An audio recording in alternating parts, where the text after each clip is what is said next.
Okay.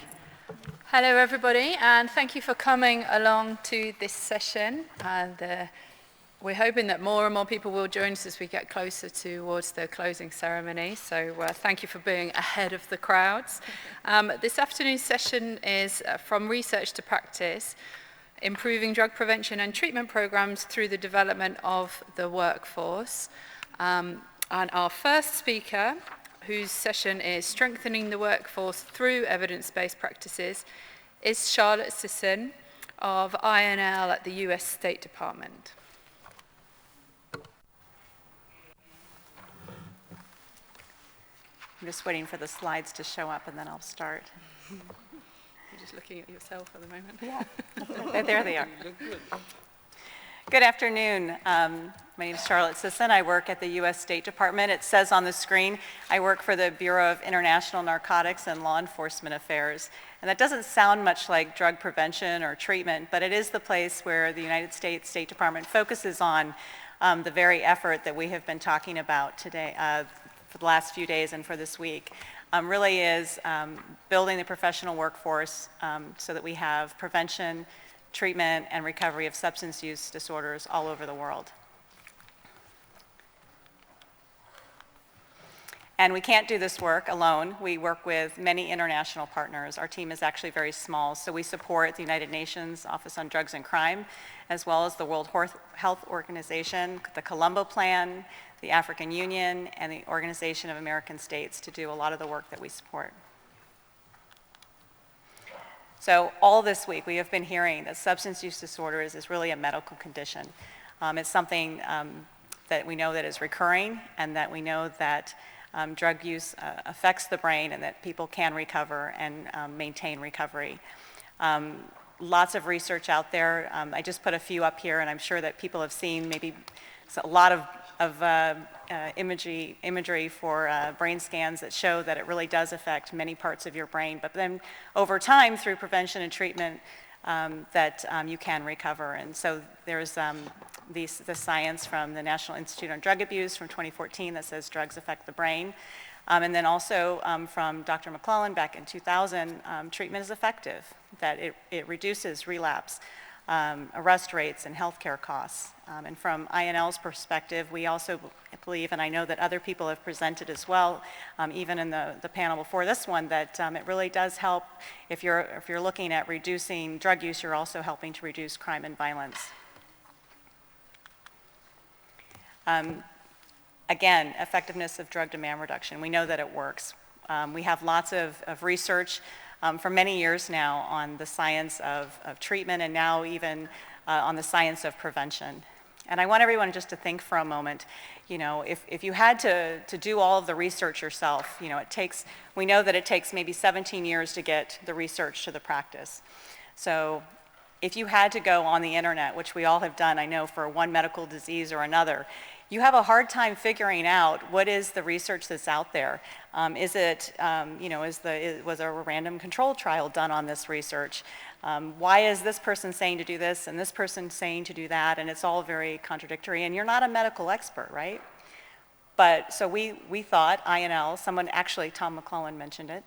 He said, there's all this research that's out there, but getting it to practice is really hard. And he said, what if you took all that research and you created curriculum that could to teach all of the evidence base, so that you didn't have to spend all that time doing the research, but you put what all the best practices are in a curriculum.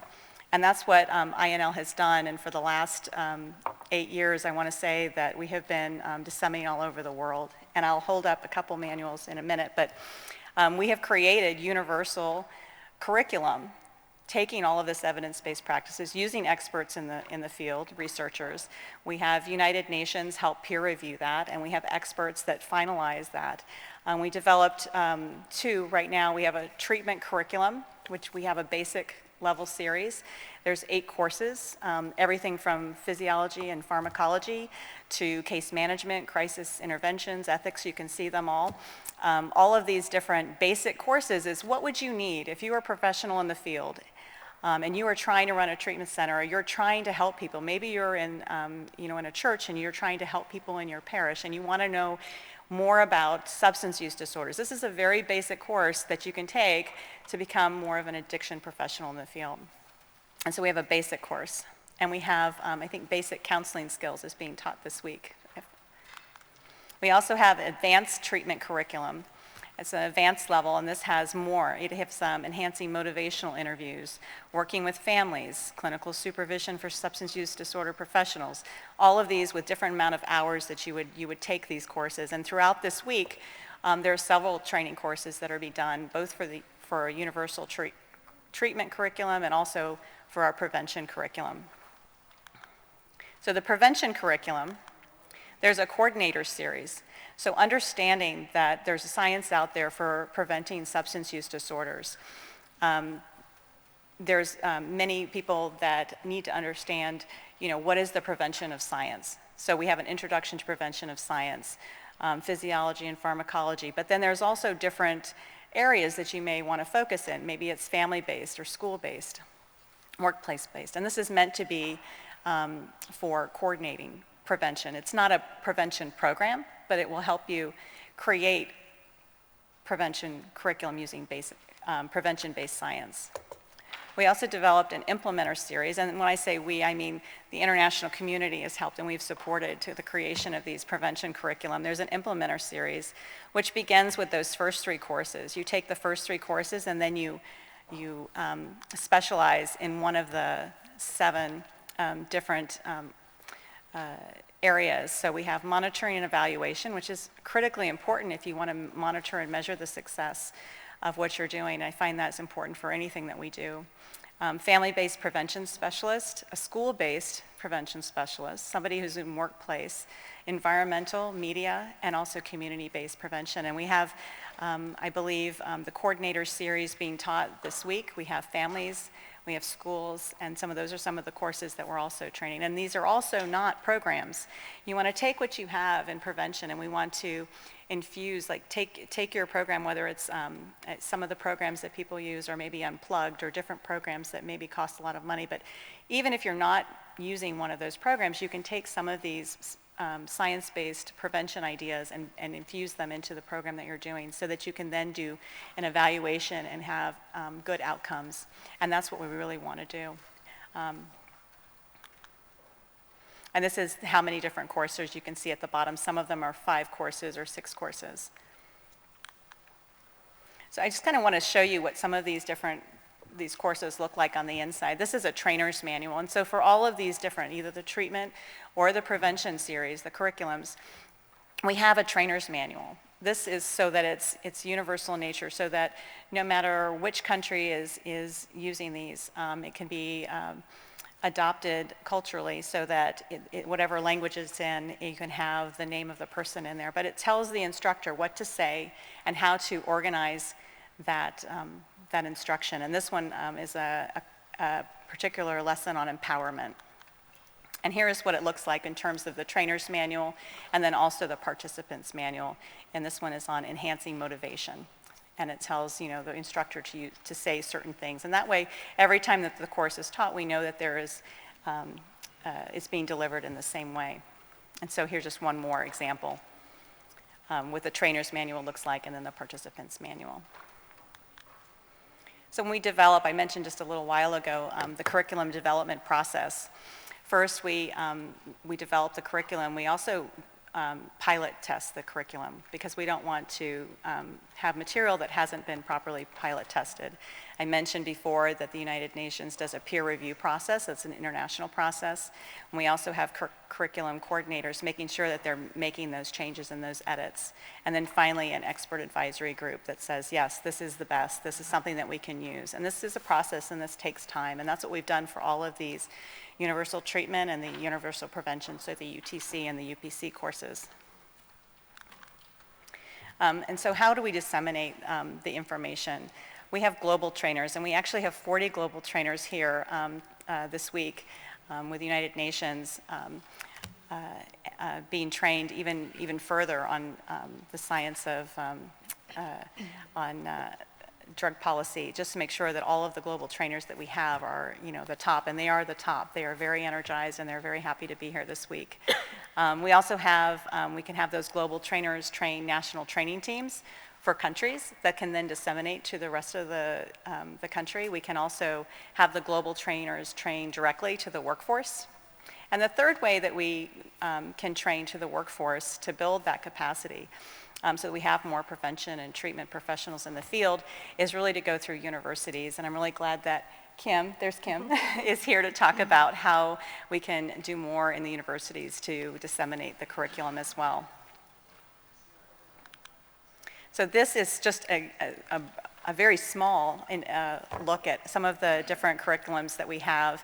And you can see at the bottom how we've adapted and translated those materials. I'm really happy to say that we have trained the UTC and the UPC in over 50 countries, and we have 20 languages. And it's really been well received to build the prevention workforce. I'm also going to say for you that are early enough and before the closing that we actually have a lot of participants manuals that we're going to give away for free, even if you didn't take the course. I have one here. This is the this is a prevention, media-based prevention interventions. This is course 8. And so this is the participants manual for that. So still a lot of great information in here. And we have them outside in the back tables at the exit. So while they last, get them for free. But make sure you don't take too many, because I don't think your baggage allowance will allow too many. But then I also brought one of the advanced UTC courses, Enhancing Motivational Interviewing, course 11. So, and I have these two here in case they run out, but everyone is happy to get the prevention or the treatment universal curriculums.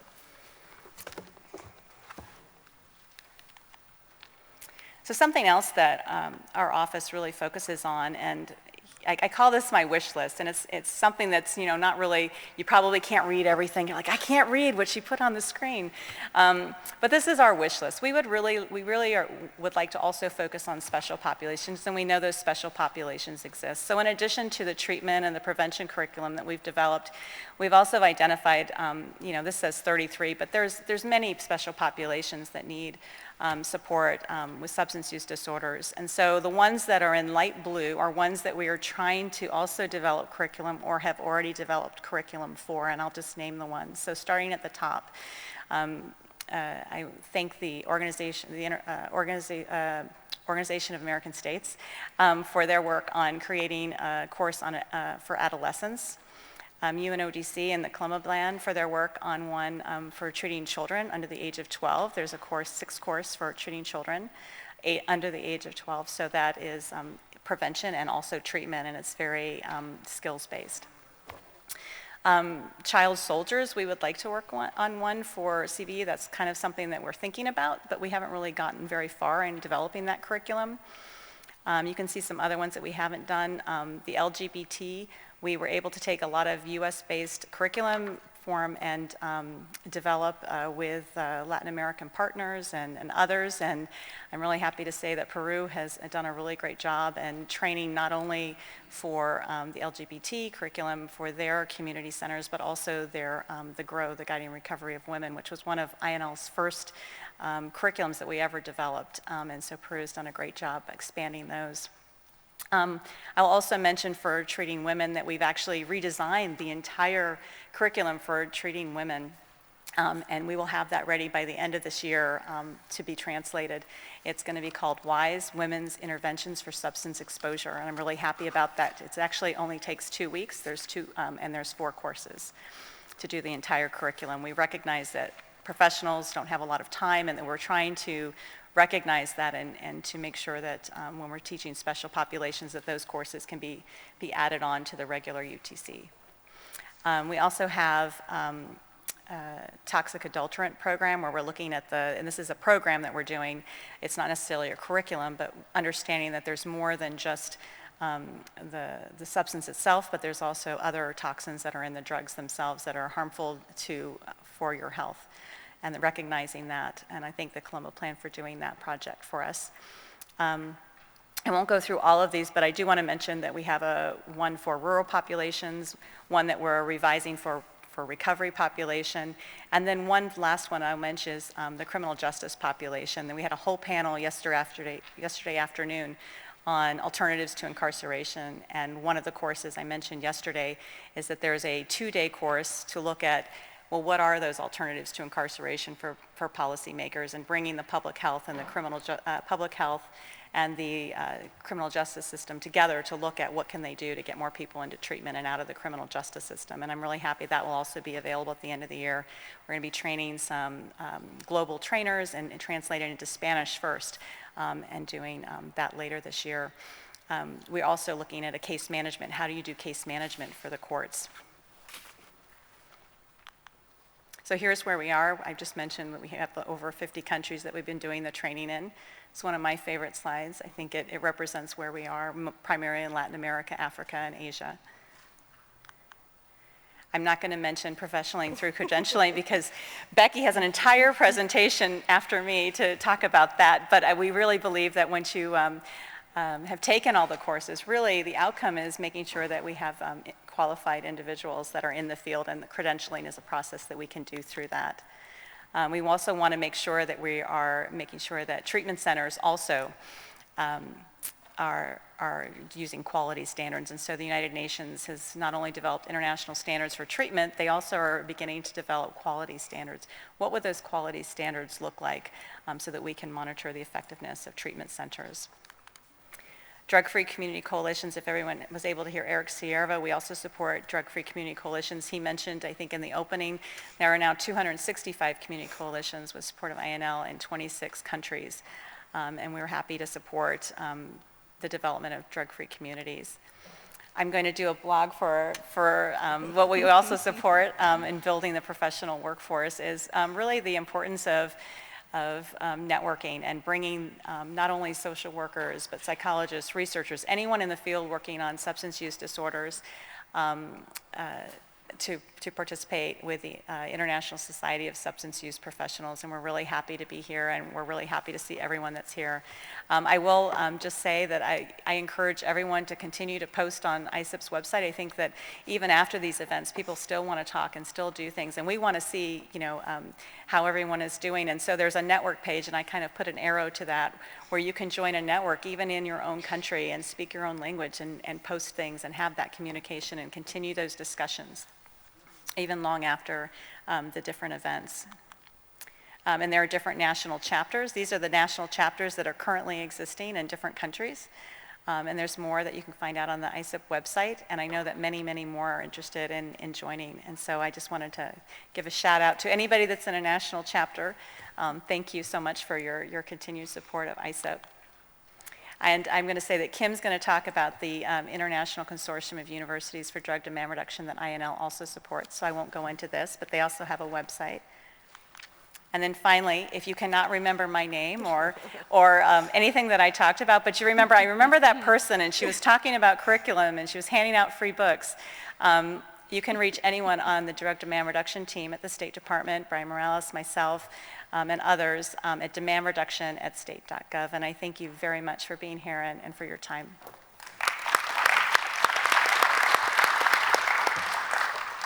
Thank you, Charlotte. You also saved me a job by introducing a couple of the next presentations, so I'm very grateful. And as Charlotte said, we're now going to be hearing from Becky Vaughn, who is the director of GCCC, which is the Global Centre for Credentialing and Certification. And she's going to present to you about professionalizing the workforce from a slightly different angle. And we look forward to hearing your presentation. Thank you, Becky. Thank you, Joanna. Okay, I'm going to tell you a little bit about myself. I've been working in the field for over 35 years. I have mostly worked in policy and training and those kinds of things. And what I'm really excited about now is going from the state of Georgia in the United States to the United States and now globally. So this is really exciting. Now you know a little bit about me. I want to know a little bit about you. How many people in here work in a treatment or a prevention center where you actually provide services? Okay, great. How many people work in some kind of policy work around this issue? Oh, wonderful. How many people are actually trainers of any kind of curriculum where you're helping people? Great. And the rest of you came in because it's hot outside and it's cool in here, right? Okay, good. One more question. How many people can think of something else they would rather be doing on Wednesday afternoon than sitting in here? Come on, come on. All right, for those of you who raised your hand, pat yourself on the back that you're in here anyway. So I appreciate you being here. We all appreciate you being here. These are important matters, and obviously you think they're important matters, or you wouldn't be here. So I appreciate that.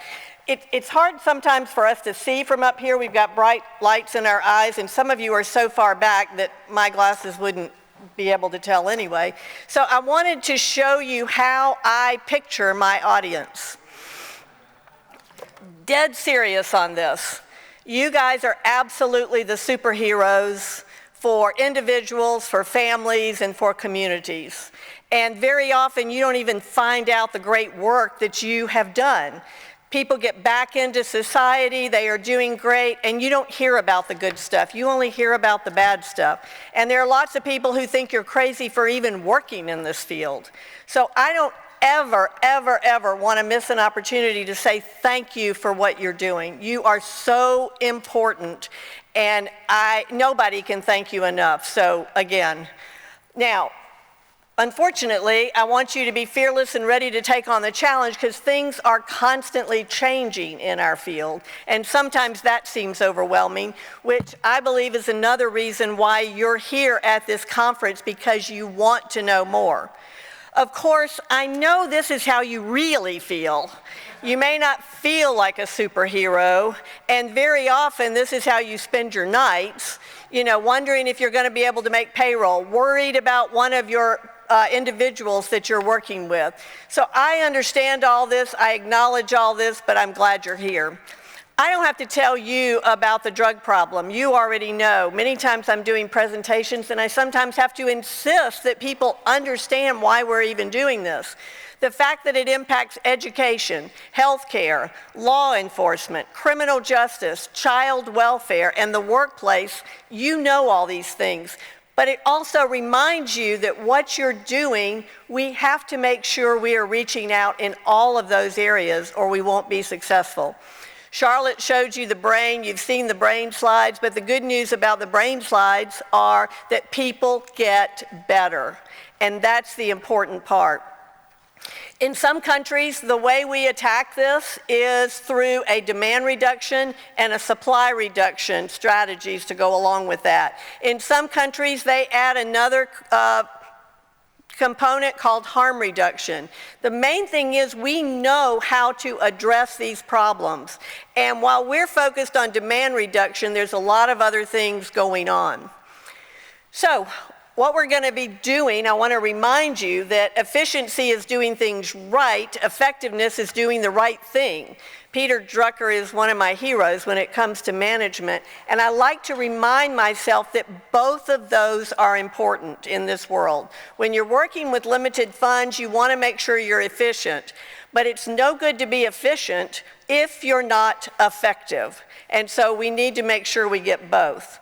We also understand how to do this. We have tons of research. Many of you have been involved in that, and you understand that it's all about prevention, promotion, intervention, treatment, and recovery support. And that needs to go all the way across the perspective of primary care also, or we will not be successful. Below all of that, we cannot be successful if people don't have stable housing. And many times that's what prevents us from doing what we need to do.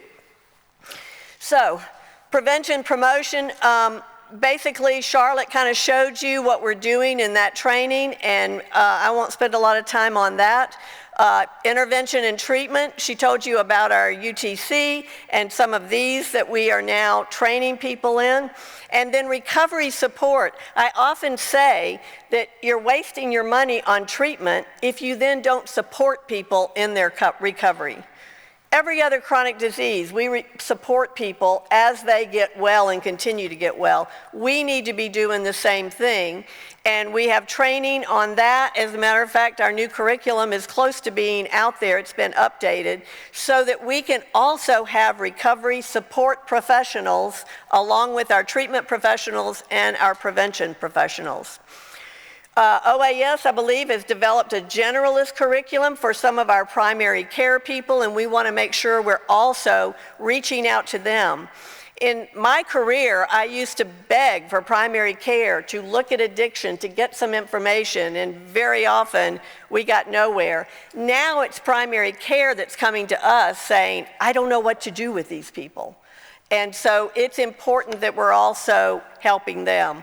So we know how to do it, so what's the problem? Well, I don't have to tell you how stigma creates some people from getting what they need. The cost of services create a barrier for many people of what they need, and the lack of services often prevent people from getting what they need. But here's the biggest problem. We have a workforce shortage. We could be having all kinds of services offered, but if we don't have professionals to work, it won't do us any good. So that's why workforce development overall is the biggest and best, most efficient and most effective thing we can be doing. So our basic program and what we try to do is we identify education providers, either the government, a university, or an NGO, and then we want to train master trainers in the country, and then we want them to train more trainers, and they will train, echo training all the way down to the professionals. It doesn't do us any good if we don't get down to the professionals. So it's important that we can set this up in every country. So what's our routine when it comes to credentialing people or certification? Well, we start with passionate people. To be perfectly honest, I've never met a successful person in this field who wasn't passionate about what they were doing. The next thing we do is we want to train them. As Charlotte said, we have the training material, so we want to make sure they understand what they're working in, have the latest science and the best practices that are available, whether it's UPC, UTC, or our new Universal Recovery Support Curriculum. After we train them, we want them to have some clinical practice. So whether they're working in a treatment center or in a prevention program, we want them to be in that place to get that clinical experience. Then they take the exam, and we measure whether they have the knowledge and the skills to work in the area. Why do we bother with this? Why isn't training enough? And there's two big reasons from where I sit. First, we have an obligation to do no harm. It used to be that if we did bad treatment, people just didn't get well, and it was kind of like, oh well. Now, bad treatment can lead to the death of people. They can die as a result of bad treatment. We know so much of this from the overdoses from the opioid crisis. And so it is important, if we think this is a crisis, that we make sure our folks are not going to do harm. And then the second reason is we need to set a bar of minimum standards. It can't be just enough that somebody sat through training. We need to make sure that they understand the content and the skills that they need to be effective in this. So after they take the exam, we want them to practice some more, and then it starts all over. If they're not still passionate at this point, they need to go find something else to do. And I'm dead serious. But if they are, then they will continue to get training for continuing education. They'll continue to practice. And as long as they keep their certification active, because once they get it, it's good for 3 years. As long as they keep that active, they won't have to take the exam again. That's the good news. So we want this cycle to continue and continue. And treatment providers can then feel comfortable that their staff has met minimum standards. Governments can feel comfortable that the people that are providing these services in their country have met minimum standards. And they have that nice ICAP certification to show. So this is why we do this. Now, one of the things that is very important and we struggle with is people working in this field need supervision. And we have very few supervisors out there. So this is another area we are trying to figure out what we need to do in that arena. There's a few more important things. Confidentiality, that is a very important thing when it comes to this work. Unfortunately, because there's stigma and discrimination, it is essential that we keep it confident when people are in treatment. Sadly, if it gets out, many people are the ones that are discriminated against, when in actuality, it's the people who didn't get treatment who they should be worried about, not the people who did. Professional ethics, that's part of our process. We have people sign that they understand professional ethics, and if they violate that, we have a process to remove their certification. And then nobody is ever finished. There's so much that can be brought to the table. We need to make sure of continuing education and renewing to make sure that our ICAP certification stays active. So we have a nice three-legged stool here, and I'm happy to be up here with all of my partners. ICUDDR, Kim's going to talk about that in just a minute and tell you what they're doing. ISSUP, Joanna has been doing that, I think, for 2.5 days, talking about what ISSUP is. So I don't think I need to tell you that. But we all work together to make sure that we're covering all the bases of this. So what's coming up? What's the future?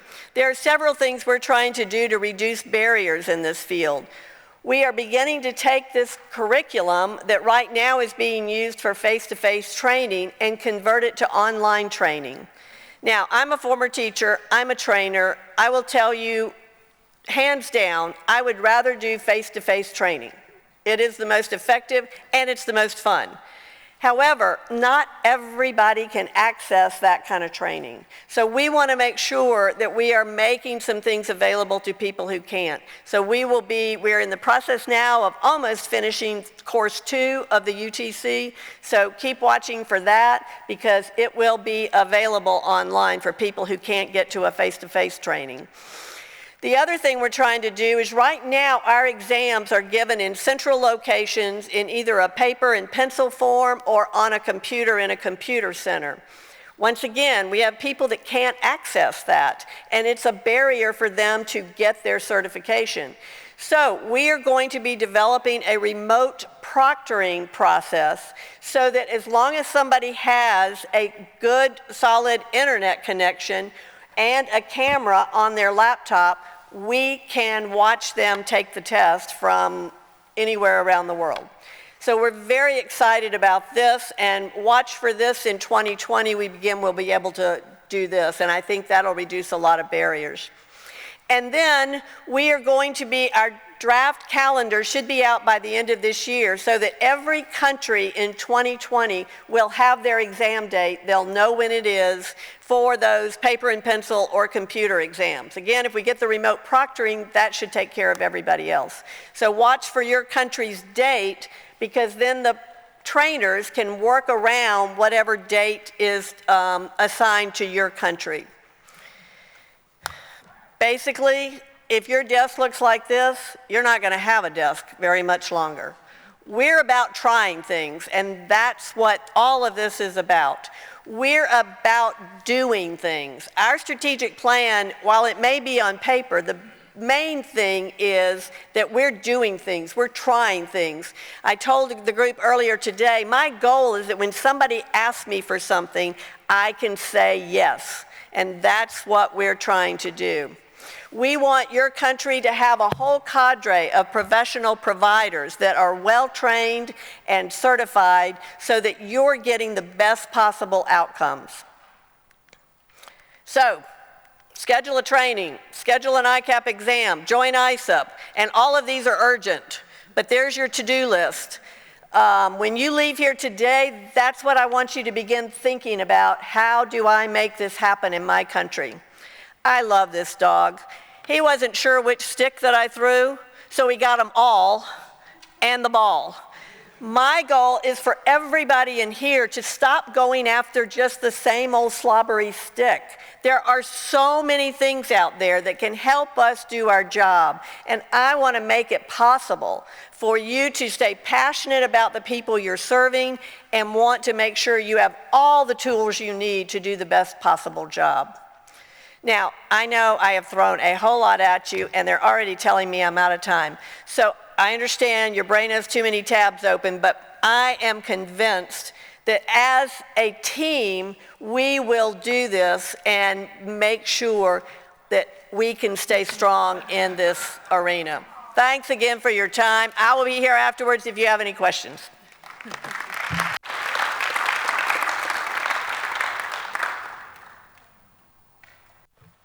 So we have a to-do list as well as some challenges there. Thank you very much, Becky.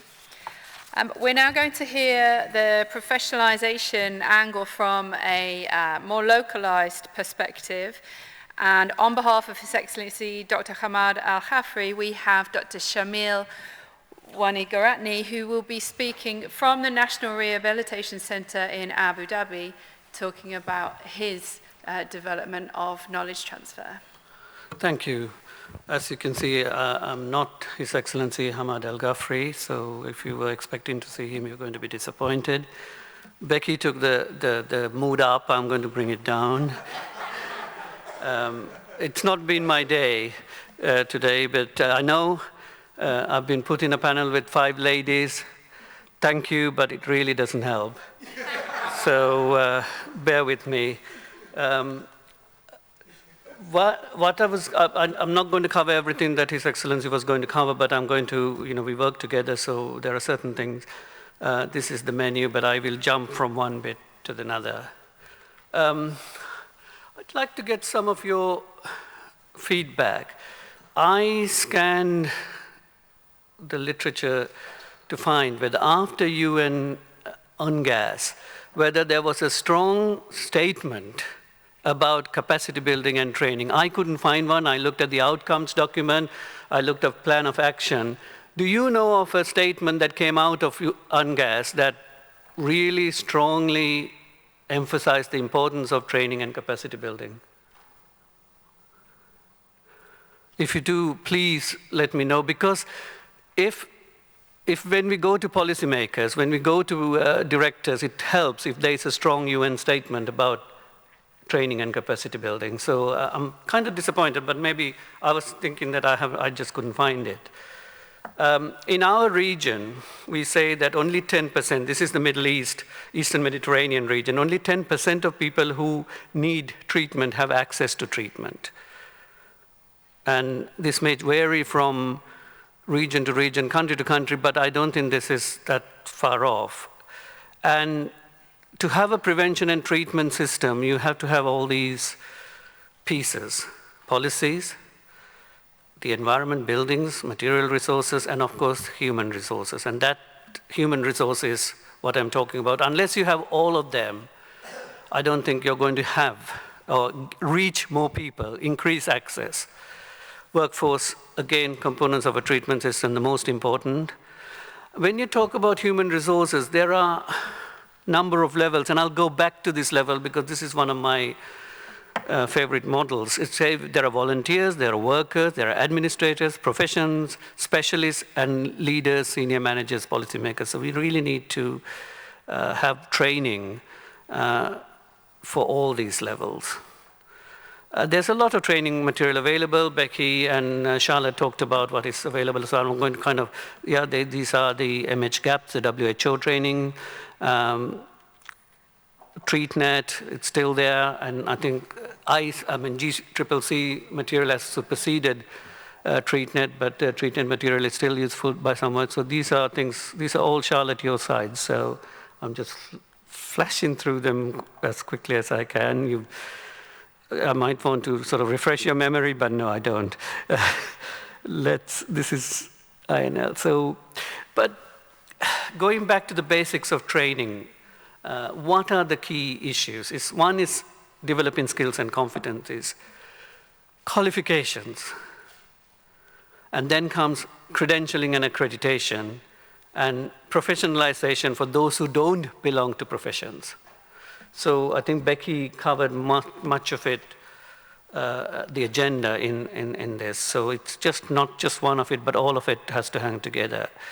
And for different countries, I think one of the first steps you have to do is to do a training needs assessment, or if it's a region or an area. So what should be in a training needs assessment? First of all, are you going to focus on prevention or treatment?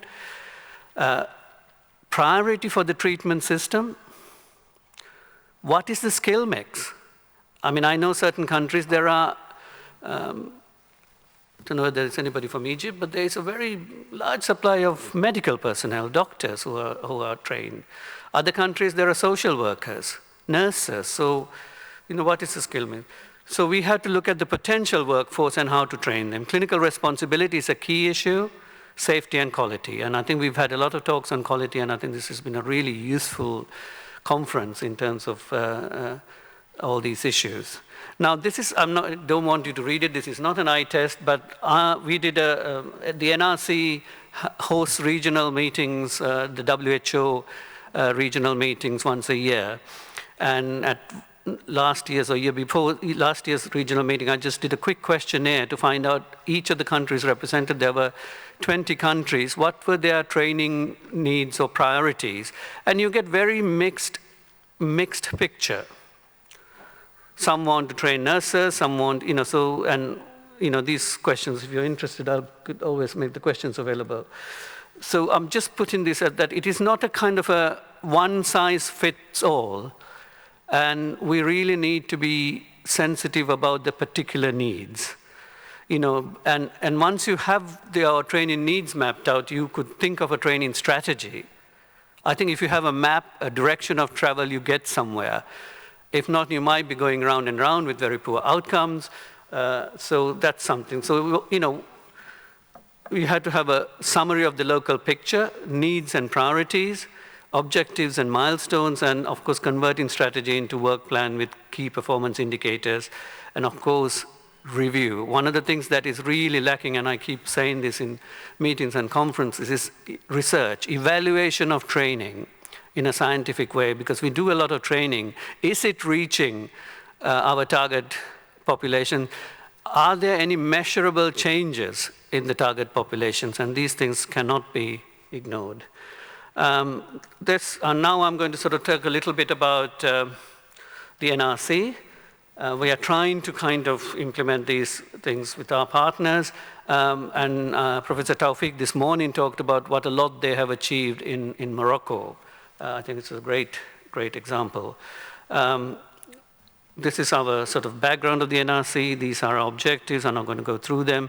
We have a model and a vision, but mainly to be a national and regional capacity building center, not just focus on the UAE, and to be a recognized national and global course provider and a qualification granting institute. That means that we, either with university partners or ourselves, would be able to grant degrees, not just certificates, but degrees.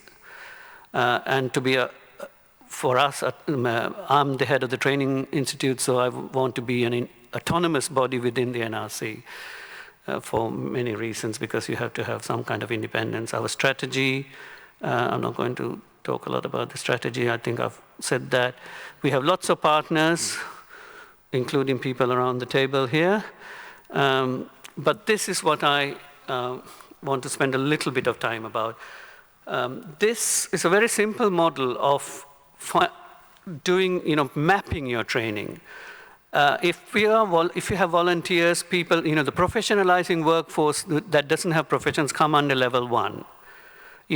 People with little training and the UTC basic level curricula, UPC curricula, basic levels would be their thing. Then there are people who belong to professions who don't have specialization. They have a very separate need of training. And of course, the specialists, the addictionologists. So if you turn that into addictionology, there is ICUDDR, I think, is taking the lead in this with the curricula that INL is supporting. But there are different levels that we need to focus on. the second tier is these are the people who belong to the second tier, and the third tier would be addictionology postgraduate courses, PhDs, again, ICUDDR probably, should be your focus. We have done training with WHO mid-level and senior level managers through the WHO in the region. This is our kind of model of the NRC of our training. So this is what we have at the moment. We have a diploma in psychological skills and competencies credited by the United Arab Emirates University. It's an old slide. We still got ICE. Sorry, Becky. It should be GCCC, but it's still ICE here. We run workshops. We have capacity building. What we're working on, and I'll go back to what we're working on, is nursing courses, fellowships in addiction psychiatry, and some unique courses to the UAE. My boss, if he was here, His Excellency, his vision is this, to be a training hub that incorporates ISAM, International Society of Addiction Medicine, the GCCC UTC agenda, INL. We are already signed up to be an INL coordinating center, but to work with Laurie Krom, be an ATTC provider, and so on. So he really has a vision of being a hub for the Middle East, because I think, we would join with other countries. We don't want to reinvent the wheel. We don't want to do anything that somebody else is doing, but if we can join and then perhaps refer to each other. I'm not going to talk about achievements, but one of the achievements is that we have translated the UTC level 1 8 courses into Arabic, and we've run 2 walk-through courses for trainers. Work in progress. I think we're trying to upgrade our diploma into a master's course. We are working on a addiction psychiatry fellowship so that people who are waiting or wanting to be addiction psychiatry consultants, there are no, I think Saudi Arabia is developing one, but there's no other specialization training in the region. So that's something. Nursing diploma, focusing on addiction. And I don't know whether anybody here is familiar with AMICA. It's the Africa and Middle East Congress on Research, I think, Congress on Addiction. Their main objective is to build research capacity in Africa and the Middle East. So we are working with them very closely, and we have sort of put the structure to develop a research diploma, a postgraduate research diploma, and hopefully we'll be able to launch this at the end of the year. And I'm putting all this list of things. If any of you in the nearby would want to join us and work with us, we'll really welcome you. This is an NRC project. This is the region I'm talking about. All the countries. The main thing about these countries is that they all speak Arabic. Different dialects maybe, but, and I've learned the lesson in a tough way translating a journal. No two people would agree on the translation, but there is a common language.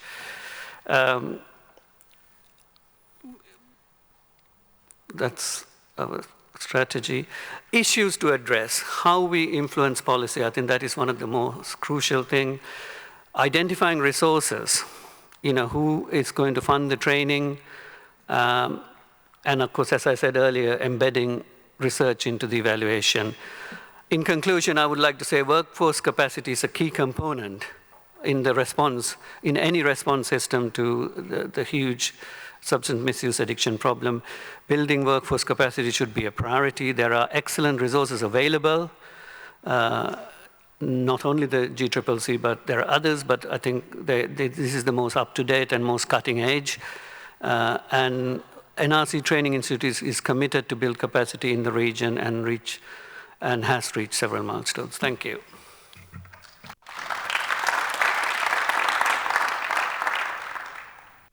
Thank you very much, Dr. Shamil. Again, you've teased beautifully because you've mentioned our next speaker a couple of times. And Kimberly Johnson, Ph.D., is now going to speak. She's the Executive Director of ICUDDR, which is the International Consortium of Universities for Drug Demand Reduction. And she's going to talk about developing sustainable drug demand reduction within the workforce development infrastructure.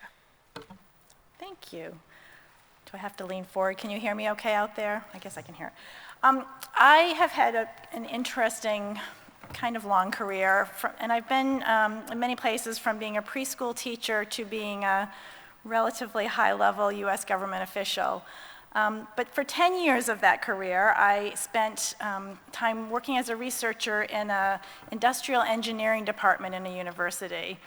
And the thing, I realized as I was looking at my slides, I thought, oh, the industrial engineer is coming out in me. The thing that they taught me, the thing that working with engineers taught me, was really how to dissect a problem. And so my slides are organized this way, I just realized. So there's 3 questions you ask yourself, and the first one is, what is the problem we're trying to solve? The second one is, how will we know that we've solved it? How will we know that we've gotten there? And what are some things we can try to solve that problem? So if you take anything away from what I've said today, that's the most important part. So what is the problem we're trying to solve? Well, all over the world, when we heard that 10% of people that need treatment don't get it, the numbers do vary quite a bit by country, but all over the world, people don't get access to care. And when they do get care, very often it's of poor quality, and they don't stay in care. They feel like, it doesn't work for me, why should I stay? And there are a lot of reasons for both those things, and Becky laid out some of the reasons around access, and a primary one is the lack of capacity, the lack of a workforce to provide the care. And in terms of getting care that works, I mean, even our treatments, our best treatments, delivered with the most fidelity, are not 100% effective, right? I mean, we're talking about effect sizes of 30 to 75%, so not everybody gets well, even when the treatment is delivered perfectly. And so when it's delivered poorly, or when something that has not been shown to be effective is given to people, then you can't expect it to work at all. And that's on the treatment side, right? The problem that we need to solve is, how do we get people good care? Now, I don't have pictures for prevention, and I apologize. Who's a prevention professional here? I'm sorry that I left you out of my pictures. That happens all the time, right? But you know the problem with prevention, too. It's that what gets purchased by the people that have money to buy things is usually something that is very flashy, but not necessarily very effective, or maybe effective for the lowest risk populations, and that the things that, you're making faces, you think that's not true. Maybe it's changing in some places. And so the issue is, how do we get the services, whether they're prevention or treatment, how do we get what works to people that need it? So from my perspective, that's the problem we're trying to solve. And I think, so this isn't that a beautiful graphic? It's not mine, or I wouldn't compliment it so much. So this is a picture, and it's complicated, there's a lot in it, but I think it's very pretty.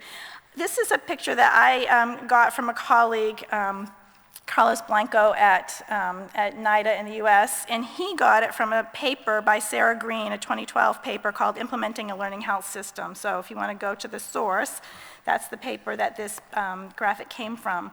And it's relatively complicated. And do I have something, does this work? I have to put it on here? Oops, no, that's not what I want to do. I want the Oh, the pointer. The pointer. Well, if I don't have a pointer, you'll just have to. So this is, I think, where we want to go, what an ideal system would look like, where an organization or a system of care, yeah, but I can see it works there, but, oh, there we go.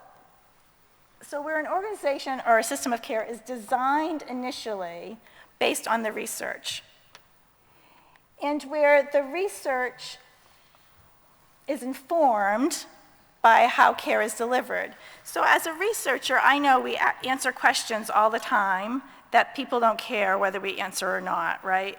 That something that might interest me as a scientist may not interest a practitioner out in the field whatsoever. And I have been a practitioner and I've been a researcher, and my friends that are practitioners will say, Kim, nobody looks like the patients that you want in a research study. Nobody has just an opioid use disorder. Like, we don't see those people. So the treatment that you tested for people that only have opioid use disorder, well, we can't, what does that do for us? And so if, in an ideal system, the practitioners would be helping researchers define the research that they're doing. What would be the useful questions to ask? What do we need to know? And researchers would be feeding the information from their research into the practitioners, into the system of care that's being done.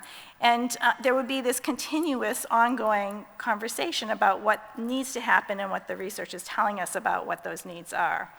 And then that research would be absorbed into the care system, and the care system would monitor its patients, its if you're talking about prevention, the whole community, the population health, and it would assess how that work is happening, is it effective or not, and it would try to improve upon the research so that our ideal system would potentially allow for a little bit more modification as long as it's tested. So the research gets modified in practice and that gets fed back. And so we have this circular system of communication and engagement between research, education, and practice. And so I think, at least that's my perception of what the ideal system would look like, what the solution is that we're trying to design. Got too many buttons now. So this is actually, in many ways, the world I've been working in the past year. So I've been with the International Consortium of Universities for Drug Demand Reduction, ICUDDR. It's a painful name to say, but it's a great organization, and we have already branded ourselves like this is who we are now. This is really the world that I have been working in for the past year. Across the globe, scientists are talking to educators are talking to practitioners, practitioners are talking to scientists and educators to inform research and training. Now, I would not say it's a system yet. The system doesn't function that way. We have little bits and pieces of that happening. But it's exciting to see the sort of the foundation being laid for this international work of creating a drug demand reduction, although if we say those words we leave out alcohol, a system for addressing substance use. So, to ICUDDR. This is my version of the map that Charlotte has. So so I copied her idea. That's another thing I learned from engineers. You just copy everybody else that has a good idea. You're not the only one. So the International Consortium of Universities for Drug Demand Reduction is an international consortium. All the ones in blue, we have universities from the countries that are marked in blue, so you can see where we still need participation. And again, this has really been formalized only for the past year, and we've only been funded since October. So just to put things in context about how far we've come so quickly. Through our efforts, these academic institutions are sharing knowledge with each other and developing both research and education programs, linking community-based organizations and linking with each other across the world to improve their education programs and they haven't created any research projects yet, but there's lots of discussion about research projects. So through this effort, this consortium, this network, really, of universities working together, we've accomplished a lot in just a year. And I'm just going to give a couple examples because I think they highlight the kinds of things that we are trying to accomplish. So here's an example. A university in Nigeria saw an opportunity because of the tramadol problem. There was political will to create a specialty education program for a bachelor's degree in their university, but they needed to do it quickly. And so normally, how many of you work in universities? Nothing happens fast in a university system. It's like government, but then with another bureaucracy on top of it.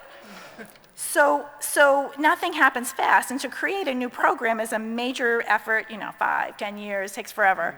But they had political will, they had an opportunity, but they didn't have the time to create a program from scratch.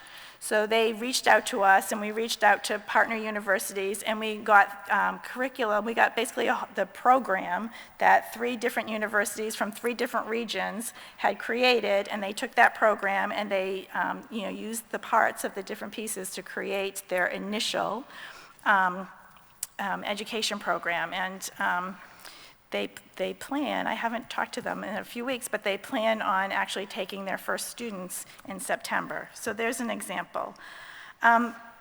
Another example is just a few weeks ago, I had 3 universities, one from the Philippines, one from Ukraine, and one from Kenya, come to the United States and present at an international research conference.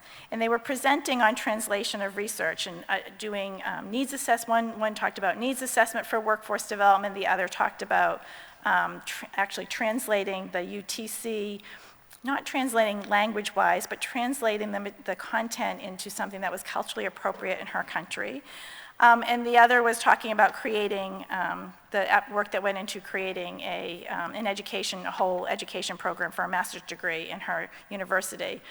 And following that, and I don't see any of them in the room because they're all doing training. I think they're all global trainers.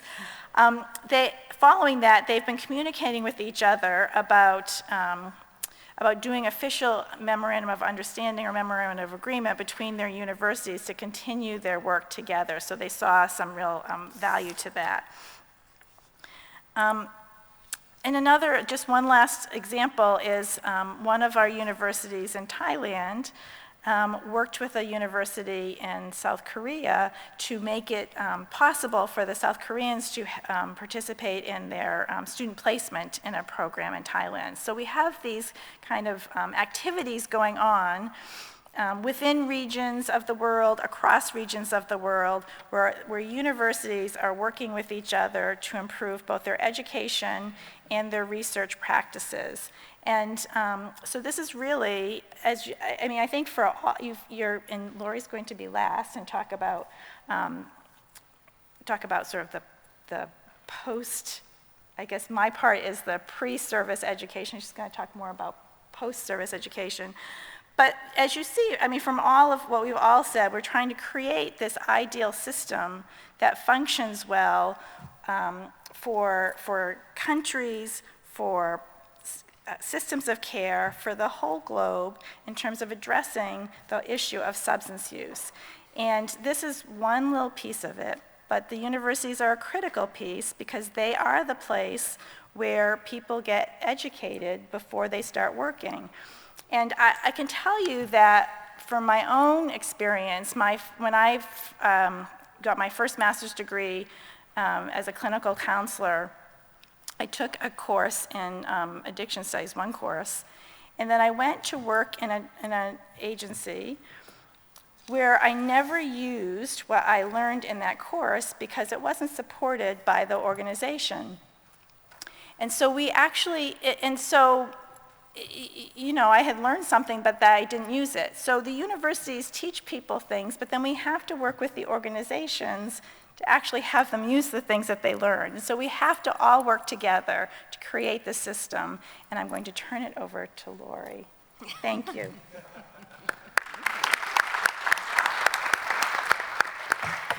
Thank you, Kim. Nice picture. So our last speaker is Laurie Krom from ATTC, the Collaborative to Advance Health Services at the University of Missouri in Kansas City. And she's talking about transforming the workforce through intensive technical assistance. Thank you. I see a lot of tired faces out there, a little bit of information overload. So I apologize for providing even more information, but I hope to give you at least a few useful nuggets that you can use as soon as you get home and go to our website and actually start to take advantage of some of the resources that we have available. So I am actually here as the Addiction Technology Transfer Center Network Coordinating Office Director, but also the Prevention Technology Transfer Center Network Coordinating Office Director. And I think Kim said she thought ICUDDR was a bad name. Well, try saying technology transfer over and over and over again. We are not a phone company. So technology transfer centers are an initiative funded through the U.S. government Substance Abuse and Mental Health Services Administration. The purpose is to develop and strengthen specialized behavioral health care and primary health care workforces that support prevention, treatment, and recovery of substance use and mental illness. There are actually 3 networks under the Technology Transfer Center's umbrella. The ATTCs, or Addiction Technology Transfer Centers, have been around for 25 years. And that model was and has been successful. And so just in the past year, SAMHSA decided to replicate the model for substance use prevention as well as for mental health. Each of the TTC networks includes 13 centers. As I mentioned, I am involved in the network coordinating offices for 2 of the networks. We also each have a National American Indian and Alaska Native Center and a Hispanic and Latino Center based in the United States, and then 10 regional centers that each serve a cluster of states in our country. In addition, the ATTC network has an international presence. We are funded by the President's Emergency Plan for AIDS Relief to develop substance use treatment capacity in certain countries where we are trying and working hard to reach the 90-90-90 goals for HIV to end the HIV epidemic. These are the logos of all of the ATTCs, and I am going to talk mostly about the ATTCs today since that we've been around the longest, and the prevention and mental health technology transfer centers are still really in their first year startup phase. And while there are a number of products and resources and activities already going on in those networks, they are very new and still really getting their feet under them. So I'll focus on the ATTCs. These are the logos of the ATTCs, and I like to show this slide because it really represents the diversity. We are an interprofessional network. We are primarily located at universities, but within the universities, we're at schools of medicine. I'm at a School of Nursing and Health Studies, schools of social work, schools of public health. So really an interdisciplinary network that looks at how do we bring science to practice to improve the quality of care for people who have substance use disorders. So what is technology transfer? Technology transfer is designed to accelerate the diffusion of an innovation. So we have heard over and over again how we need to use evidence-based practices, whether we're working in prevention or treatment. We need to use what the science tells us works. And I really feel like what we don't talk about is why, and why that is if we are not using evidence-based practices and people go to treatment and then they have a recurrence of their disease or they drop out of treatment early, then we hear treatment doesn't work. Oh, that person went for a week to rehab and they came right back home and started using again. And so we hear treatment doesn't work. And the more that happens, the less governments and other organizations are to fund the treatment that we need. And we've heard over and over again across many countries that there already aren't enough resources. Already access to care is an issue. So I want to talk a little bit about what this model of technology transfer is, and I want you to envision yourself in an airplane. You're in an airplane, you're going home, you've had a great conference, your brain is full of good information. You're going home and you're looking down at the world below. You have this, what I like to call the 30,000-foot view. And we're looking at, okay, this is our 30,000-foot view of what it looks like to bring science to practice. And so over here, we're talking about development. This is the research. People like what Kim was just talking about at universities who are looking at, okay, what are the best ways to treat substance use disorders? Or, and this could apply really for anything. What are the best ways to prevent substance use? What are the interventions that we need? That's the development phase. Many of that in the United States, much of that is funded by our National Institutes of Health. Often, though, what we see is that the research is developed, it's published in an academic journal article, and there it lives. And it doesn't actually get out to the field. So the next phase in this continuum is translation. And as Charlotte alluded to with the UTC and UPC curricula, translation is not just about translating from one language into another. It's really translating, in this case, the research into tools and resources that can be used in practice by busy professionals who don't have time or interest in reading lengthy, complex, perhaps uninteresting academic article. So this translation is developing curricula. It's developing checklists, websites, online courses, other kinds of tools that can be used in practice so that we can bring the research to life. Next is dissemination. Dissemination then, in our understanding, is broadly distributing the information to raise awareness and do initial skill building of the innovation.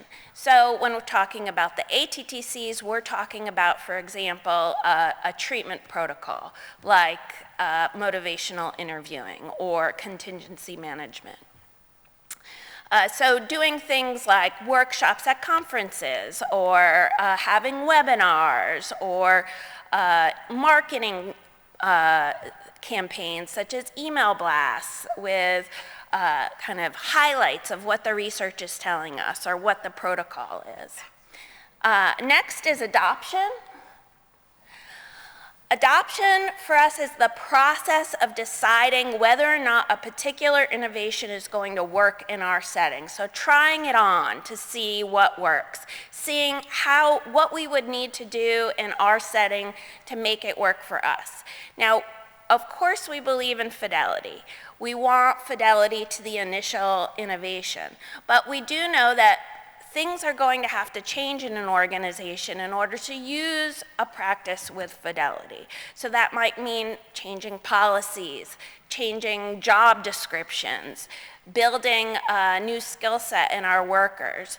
This process of adoption and trying on an innovation can help inform us what it is we need to do in order to really implement, which is the next phase, the practice with fidelity over time. So again, implementation is that really incorporating the innovation, or in this case, the treatment protocol, into routine practice with fidelity to the research and really sustaining it. So as your workforce turns over, as staff turn over, what do we have in place to make sure that we're still using that practice throughout a treatment agency? Behind 2/3 of the model there is diffusion. Diffusion for us is the idea that whether anyone is really driving the bus or not, a lot of times innovations get out into the field. I see this all of the time with my 12-year-old son. It did not take anyone providing extensive training and technical assistance for him to learn the latest and greatest video game. He heard about it from his friends. He figured it out. I don't know if you have this in your country, but there is a game called Fortnite on Xbox and many other systems, I believe, that is exploded in the United States. I don't actually know one 12 or 13-year-old who hasn't played it. That's an example of diffusion. There was no complex system in place to make that happen. It kind of picked up on its own. On top of this, however, is the process of technology transfer. And again, technology transfer is designed to accelerate this idea of getting the science out to practice. What do we do to actually close that 17-year gap that was alluded to earlier? And then the oval here with all the arrows on it, I really think it relates back to what Kim was talking about in having this learning health system. And so technology transfer in many ways, and what ATTCs do in many ways, is operationalize this idea of a learning health system. It's the idea that research, yes, should inform practice, but practice also needs to inform research. And we need to have that continual loop to talk about, okay, what new things do we need to study? How do we need to adapt the things that we've already studied so that they can actually be used in the field, and back and over again. So what I wanted to talk to you today about is a new framework that we're using to describe some of the strategies that we do on the ground to actually implement our technology transfer process. We have created this framework of training and then basic technical assistance, targeted technical assistance, and intensive technical assistance. And we're using this to describe our work because it can be very complicated to explain to someone, well, we are facilitating science to practice. We're the people who go in and help you use the science.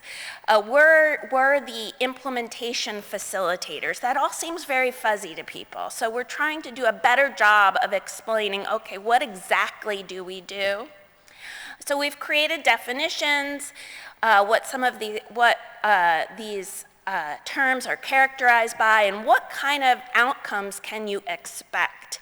And I think this is really important too, because many times in the United States, we have a person at the state government level who is in charge of publicly funded substance use dollars and programs. And that person, called the SSA, often comes to an ATTC and says, okay, I want this for my state. And we have a good example would be the SSA that came to an ATTC and said, I want everyone in my state to know how to and be able to do motivational interviewing. I have this week over the Summer Institute with a 2-day workshop allotted to you so that you can do that, and now I want you to make sure that everyone is using motivational interviewing in my state. Well, we need to be able to say to those policymakers and to other people that we can do that, but what you can expect to get out of that is not full implementation of a very complex clinical process. And so it's important to address what the outcomes you can expect from each of these things are. So here's the tools you can use. So if you haven't listened to anything I said, now's the time to perk up your ears. attcnetwork.org is our website, and it has been our website for decades now, so there are a lot of resources on it, one of which is a very full training and events calendar. And all of the ATTCs that you heard me describe before post their events on this calendar, many of which are virtual. So online courses, webinars, some events are in person, Some, and as I mentioned, we have international ATTCs, so some of the in-person events actually might be happening in your country or countries near where you live. So I encourage you to check out our training and events calendar. Basic technical assistance is this idea of information dissemination or brief consultation. I won't read this to you, but this is the idea of our awareness raising, kind of the least of what we can do to raise some awareness of what the science is telling us. One example is we do a lot of product development. This is, again, on the ATTC Network website. We have created these digital flip books. They're educational packages related to opioid use disorders. We worked with professional organizations to look at what professional competencies are, and then we selected those competencies that are most relevant to addressing the opioid crisis in the United States. And then we crosswalk that with resources that are available, freely available by credible organizations, so that if someone is a social worker and wants to do something to address the opioid crisis, they can see what their professional competencies are that are most related to opioids. They can then self-assess where they might need to beef up some of their knowledge and skills and link right there to resources that will help them do that. Targeted technical assistance we're getting now a little bit more resource intensive, a little bit more contacts with people. So it's a series of services to enhance readiness and build capacity to implement a specific practice. So these can be 6-month learning collaboratives or other kinds of workforce development activities that aren't specifically customized for a particular individual or organization, but are a little bit more lengthy and get more into skills building than kind of that basic level TA. So here's an example from our Mountain Plains ATTC Regional Center. It's called a consultation group. It's a 12-session series. This one is on MI, but they've done it on other evidence-based practices as well, where people get to talk about and provide peer-to-peer learning and also get access to experts over a series of 12 different sessions and using kind of a case consultation model. So that's just an example of what we call targeted TA. And then intensive TA is the most resource intensive and really is that individualized, customized technical assistance that we feel can make significant impact and change in the field. It's driven by a collaboratively developed implementation plan.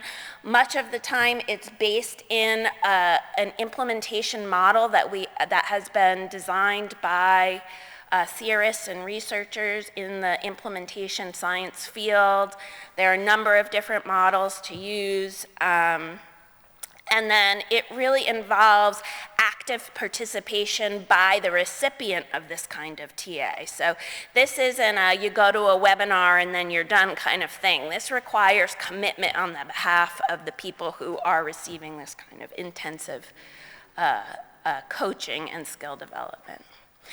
An example here is that our Mid-America ATTC Regional Center is working with a whole system in the city where I live, Kansas City, working with 6 different hospitals, child welfare, criminal justice, the school districts, the whole system, and actually multiple systems, who interface with pregnant and parenting women who use drugs. And they have been working now for a year and a half, and they're designing a way to better serve that specific population in the city of Kansas City. It's a systems change initiative. It requires a lot of resources. It's a huge lift. But that's an example of an intensive technical assistance. The ATTC is there facilitating that work, bringing in people to talk, making sure people are meeting their goals, suggesting ways to do this kind of systems change project, and supporting this whole initiative. So again, the conceptual model I talked to you about is really about the big picture, and then this framework for training in TA is where the rubber meets the road. This is what we're actually doing. And this is a quote that I was recently acquainted with by former US President Theodore Roosevelt. And I think this sort of bookends our whole panel nicely here, because Becky called you superheroes, and I am going to thank you for daring greatly. I like this quote because he talks about how the credit doesn't go to people who are sitting in what I call the cheap seats. There's a lot of people who have a lot of ideas about what should be done. They don't get their hands dirty. They don't roll up their sleeves and actually do the work. If you're here today in this room or in any of the trainings, I know that you're somebody who's in the arena doing the work. And sometimes when you do the work, you're going to have great success. And sometimes when you do the work, it's not going to work out exactly how you planned, but you're going to get up and do it again. I like how he says, who at the best knows in the end the triumph of high achievement, and who at the worst, if he fails, at least fails while daring greatly. So I want to thank you for daring greatly today.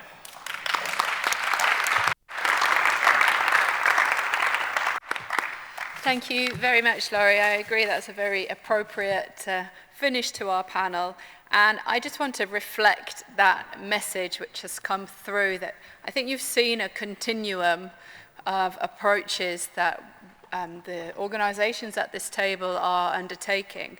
And I will shamelessly abuse my position of moderator to remind you all that references to all of these approaches and all of these organizations are within the ISSUP website, and we definitely consider ourselves as many parts of a puzzle and many aspects of this system change which we have been talking about from different approaches, and that we've looked at the full spectrum of. I challenge you to put some of the resources to good use, because you've heard a lot of actual direct things that you can put into your working lives when you go back to those next week. Does anybody have any questions, just quickly before we go to the break? Yes.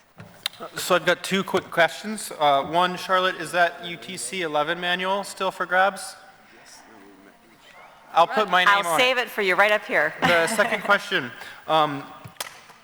Recently, I've seen a lot of people go through clinical internships in my region. One thing I've noticed and observed is that the institutions don't provide the adequate support for the interns to translate their knowledge into practice. And I also see that the interns don't have adequate expectations of what they'll learn or what's expected of them. Are there any guidelines out there? Is there anything in development? Is anybody working on this issue? On how do we actually get the knowledge into practice? Because we know how to educate the people. Can we get that easily done so that they're ready to go into the workforce immediately when they graduate?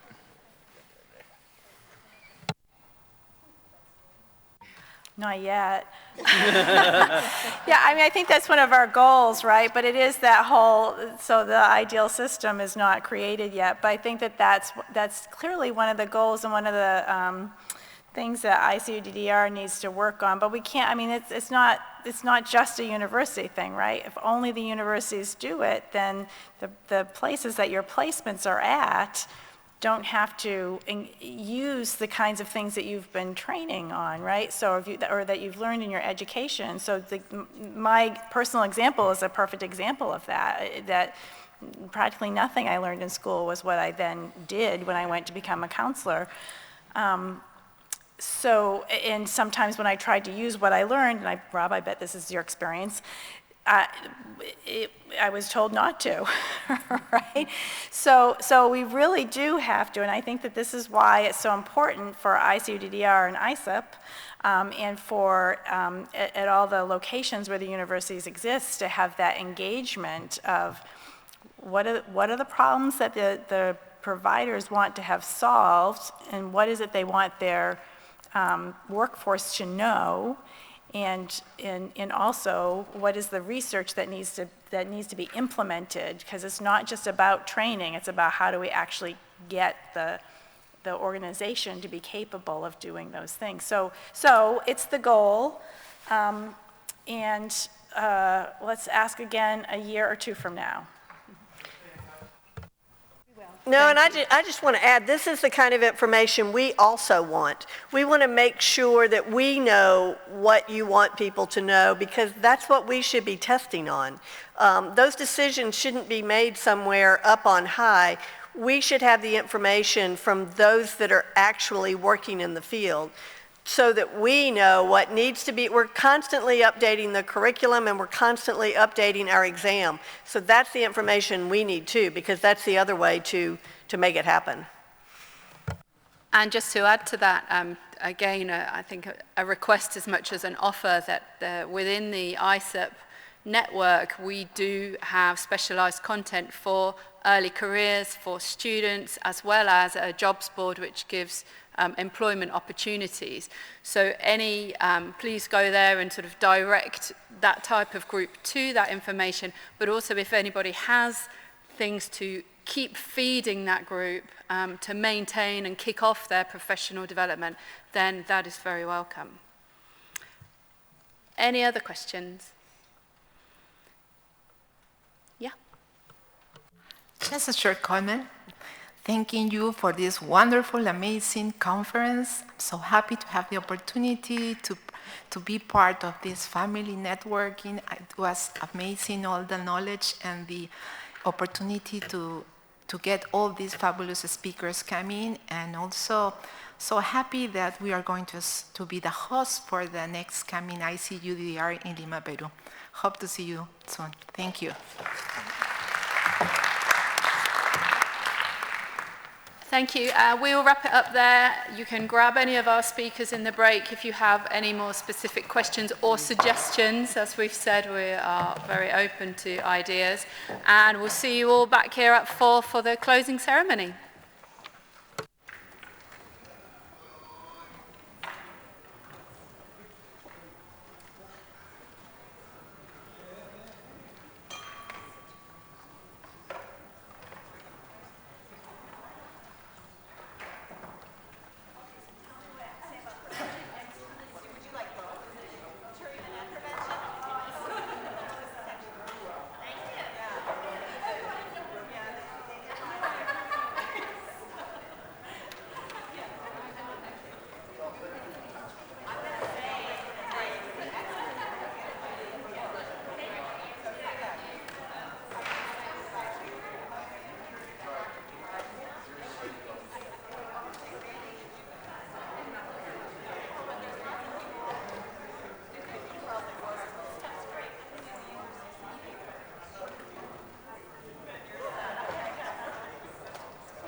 Hello, good evening ladies and gentlemen.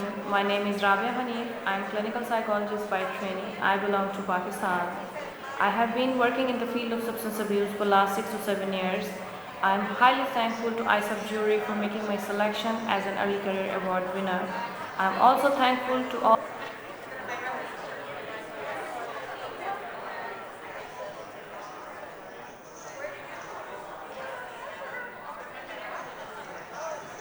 Hello, good evening ladies and gentlemen. My name is Rabia Hanif. I'm clinical psychologist by training.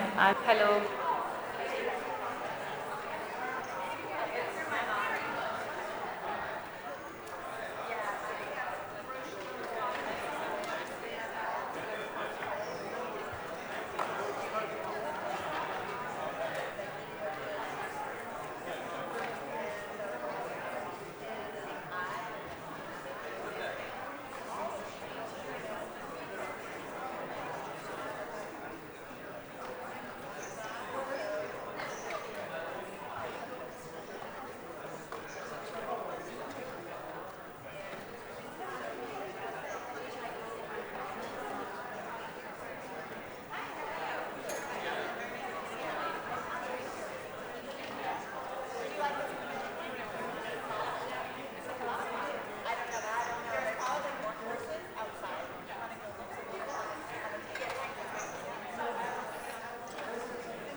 Right, everybody, we're going to...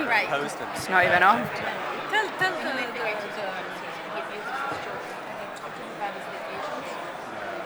Normally we have it here. 2 weeks.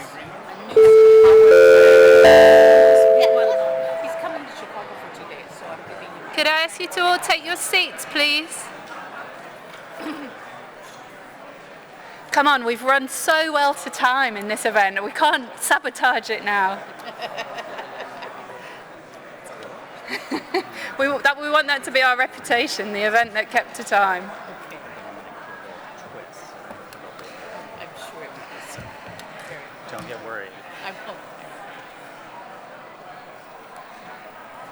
I'll take it as a good sign that you all have so much to talk about, that you are still networking and collaborating.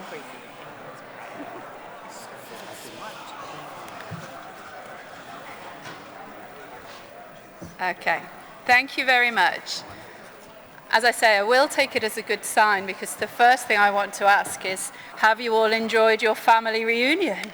And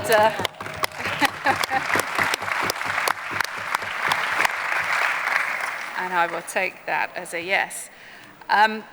It has been a fantastic 3 days.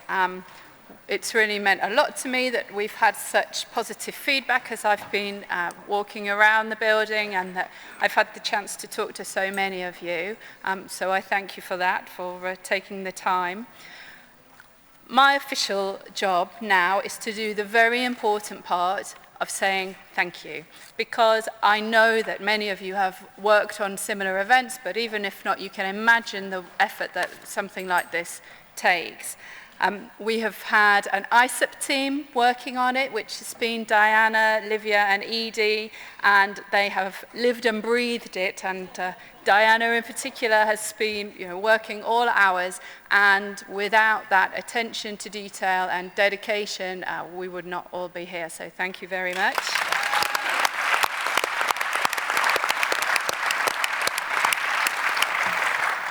We've also had a fantastic UNODC team, which has been Joanna, Elizabeth, and Jan,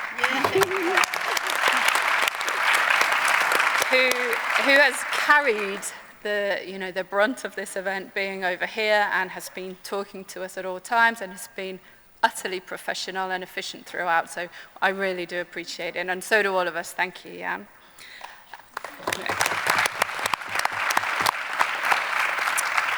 Then, of course, we've had our INL team, and Charlotte has been there week in, week out, answering emails on the calls, and with the broader team really supporting all of us. And we would like to say thank you very much to Charlotte and INL. And to our training, the contacts in the training organisations who've been joining us on calls, and Andrea's joined every single one, and they've been, supporting us to really provide the plethora of opportunities for you here these last few days. I would like to thank formally the training partners, so that is CCAD, OAS, Colombo Plan, EMCDDA, UNODC, WHO, CADCA, the Drug Free America Foundation, ICUDDR, and NADAC for really providing those opportunities and those trainings that are still ongoing in many cases. So we may feel like we're all about to go home, but many of you are here till Friday. And thank you to everybody who spoke at the event or as a trainer running one of the trainings, because it was a fantastic program. The talks were very informative, and everybody who has given an input into this event has been so approachable. I think that that's been a real quality, that people have been able to continue the conversations once they step down off this stage. I'd like to thank Colombo Plan for being our gracious supporters, and to INL for really making all of this possible by your human and financial support. So thank you very much.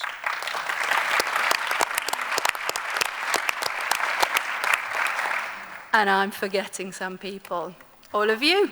So thank you for coming, thank you for being part of it, thank you for giving it the energy that it has had, and the real sense of exchange and collaboration that we aim for and we aspire to, but you're the ones that actually make that happen.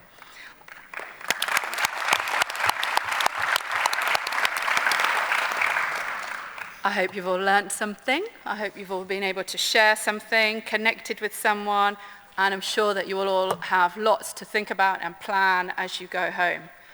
Which reminds me, we talked at the beginning about who actually travelled the furthest, and I think it's Chile. So well done to our colleagues from Chile.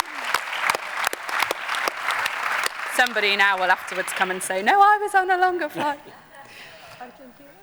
Yeah, and to the return flights, that means that the Chileans have the longest to do the most follow-up work. So we look forward to that on your return journeys home, that you will be able to do the most catch-up. And then you will all be returning home where your normal routine resumes, where your normal work, your family lives, and everything goes back. You tackle your backlog of emails and enjoy catching up with the people that you may have missed this week. But please take the time to put the things that you have learned, the connections you've made, the opportunities that may have arisen into practice when you do go back to that normal routine. I personally have had a fantastic 3 days, and like some of you, I'm looking forward to the rest of our week here. I want to say a final thank you again to UNODC for hosting us in these amazing building, because we couldn't do it without the support and the infrastructure of somewhere like this, which has made the sort of logistics just run so smoothly. So thank you very much for them.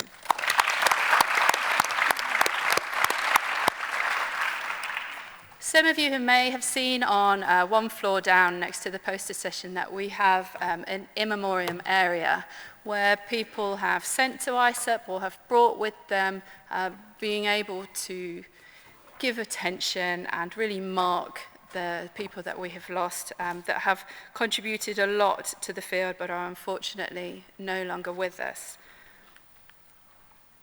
We really want to take a few moments now to honor those people.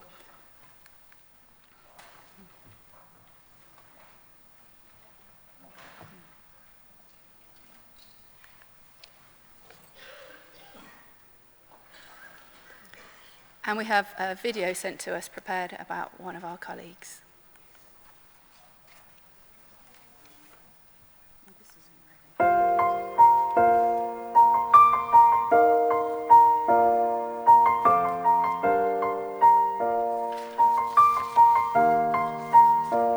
It's been a long day without you, my friend, and I'll tell you all about it when I see you again. We've come a long way from where we began. Oh, I'll tell you all about it when I see you again. When I see you again. Why'd you have to leave so soon, yeah? Why'd you have to go? Why'd you have to leave me when I needed you the most? 'Cause I don't really know how to tell you without feeling much worse. I know you're in a better place, but it's always gonna hurt. Carry on, give me all the strength I need to carry on.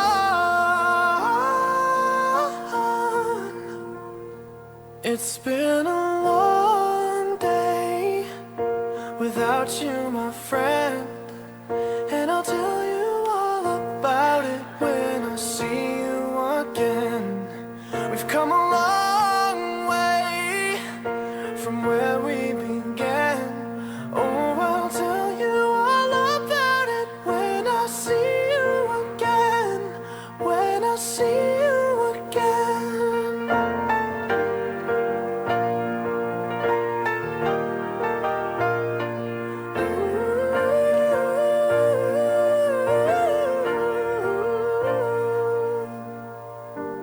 How do I breathe without you?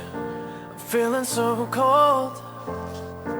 I'll be waiting right here for you till the day you're home. Carry on, give me all the strength I need to carry on.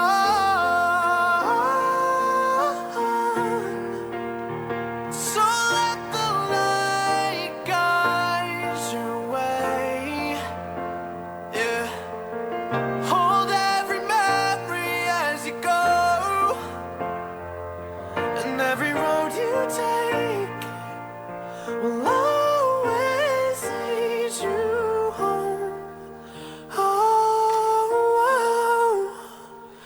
It's been a long day without you, my friend, and I'll tell you all about it when I see you again.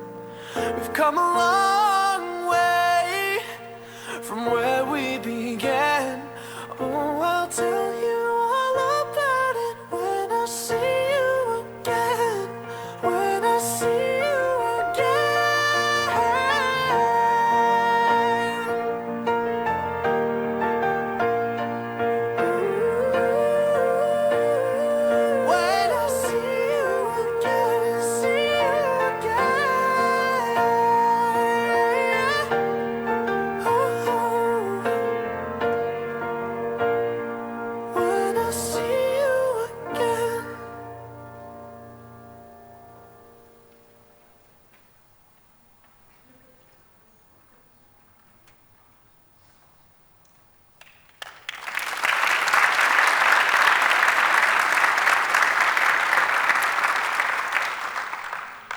Thank you, everybody, and thank you for sharing that with us, our colleagues from Colombo Plan. We'd now like to move on to the ISSUP Awards, which is our opportunity to give recognition and acknowledgement to some of the efforts that are being done in the field and that are happening, and singling those initiatives out. Livia is going to talk us through in a little bit more detail which the awards are.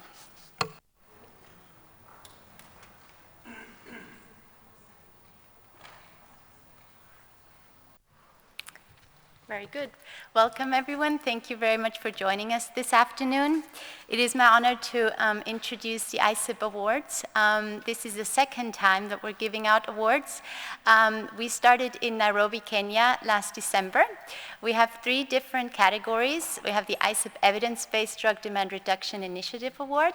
We have the Local Drug Demand Reduction Initiative Award, which is, since we are in Vienna, this year is for projects and programs in Europe.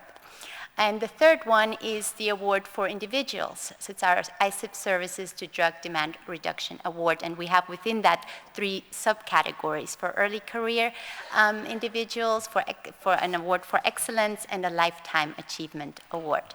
So I'd like to start out with the ISSUP Evidence-Based Drug Demand Reduction Initiative Award.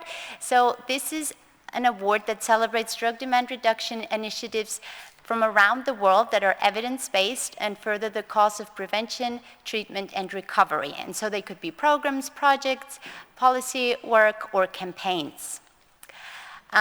This year, the award will be given to a school-based drug prevention program that is for adolescents between 12 and 14 years of age. It's a program that focuses on developing students' interpersonal skills with the following objectives: improving protective factors to counter risky behaviors among students through developing their overall social and life skills, enhancing students' knowledge and awareness on the risks of drugs and alcohol usage, and improving students' refusal skills and normative beliefs regarding drugs and alcohol usage. The program was originally developed by UNODC and follows the international standards of drug prevention. And in the region that the award is given to, 3,800 parents have actively participated in the award. 47,896 students have participated in sessions, and 439 teachers, counselors, and senior staff have received training. The winner of the Evidence-Based Drug Demand Reduction Initiative will be presented by ISSUP's board member, Sue Thaw from CATCA. So we welcome you all to put your hands together and to welcome on stage a representative from the Unplugged program in Jordan from Mentor Arabia.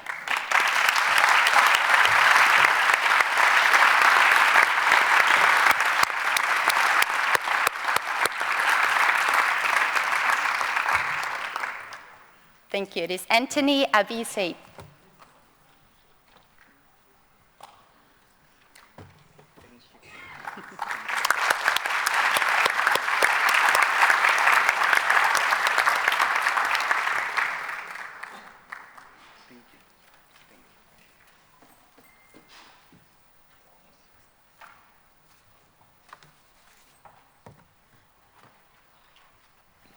Okay. Good afternoon, everybody. First, I want to thank ISSUP for selecting Mentor Arabia for this award. And second, I'm glad to represent Mentor Arabia and to have this award on its behalf. Third, please allow me to mention one of our main success stories achieved in Jordan. Before having Unplugged in Jordan, the only entity who was allowed to talk about drugs or any substance abuse or substance use in schools was the police members. And after Unplugged programs in Jordan, the persons who are delivering the program now are the social workers. There is no police members who are delivering such programs in school in Jordan. This program is a national program in Jordan, adopted by the Ministry of Education in Jordan. All national schools are delivering this program in their schools. And now the program is also delivered and implemented in Sultanate of Oman, and soon in Palestine and in Lebanon. At the end, I want to thank you again and thank the developer of the program, ICUDDR, UNODC, who trained our staff to deliver it in the Arab regions. And I want to thank the staff of Mentor Arabia. We are a small staff, but working in all Arab region. And thank you, ISSUP, for selecting us. Thank you.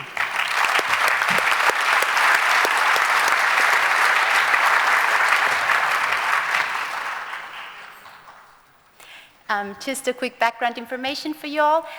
So the way it works is we give our members, which we have almost 10,000 members by now, 2 to 3 months where they can actually nominate initiatives and individuals in their country and in the region that they work in.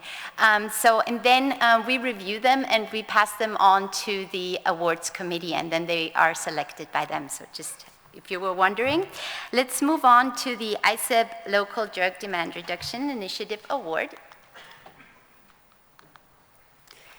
So this one is very similar to the evidence-based one, but it celebrates projects and initiatives at a national and regional level. Again, we're looking at Europe here.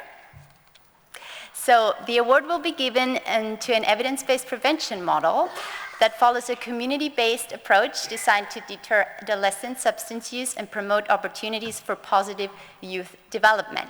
The model has proven easily transferable. It's a model that was developed by a group of social scientists alongside policymakers and practitioners. The model itself emphasizes the importance of family and building a supportive and linked community around young people. The winner of the Local Drug Demand Reduction Initiative will be presented by our board member, Vivian Evans from ADVA.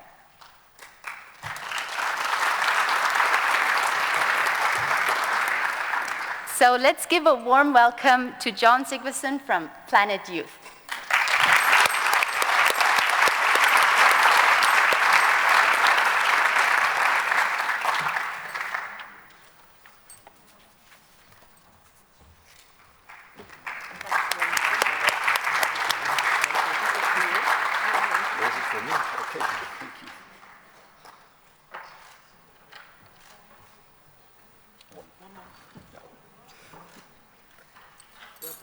Thank you.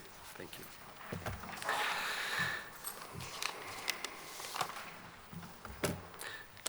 It takes courage to be different. Planet Youth is different. In the initial stages of our work, we were the nerds in the field, trying to do something totally different in primary prevention. In '98, Iceland scored highest in adolescent substance use. Today, we score the lowest in Europe. So how did we achieve this? We, and when I say we, it's all the people working on improving children's and adolescents' well-being in my country. ISRA, our research institution, is only a very small link in that long chain. We had seen substance use increase constantly during the 90s. So obviously what was being done in primary prevention was not working. Just say no was the most common approach.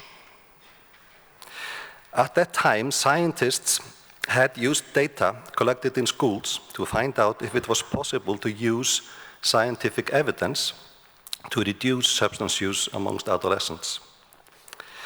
What my colleagues came up with was that there was a pattern between adolescents' lifestyle environment and their initiation into substance use. These findings were presented to our government at the time and the municipalities. And as always, government had faith in what the scientists were showing, and they listened. Don't governments always listen to scientists? Yeah, I think so. Based on that, the program Drug-Free Iceland was initiated. This was in 1998. The aim was to change the life environment of children so that they would be in lesser risk of starting to use drugs, strengthen the preventive factors in their environment, and weaken the risk in their environment. We kept doing this for some years under the name Youth in Iceland, not really thinking about what other countries were doing, not comparing us with anyone. In 2006, substance use had gone down by more than 50% in all categories.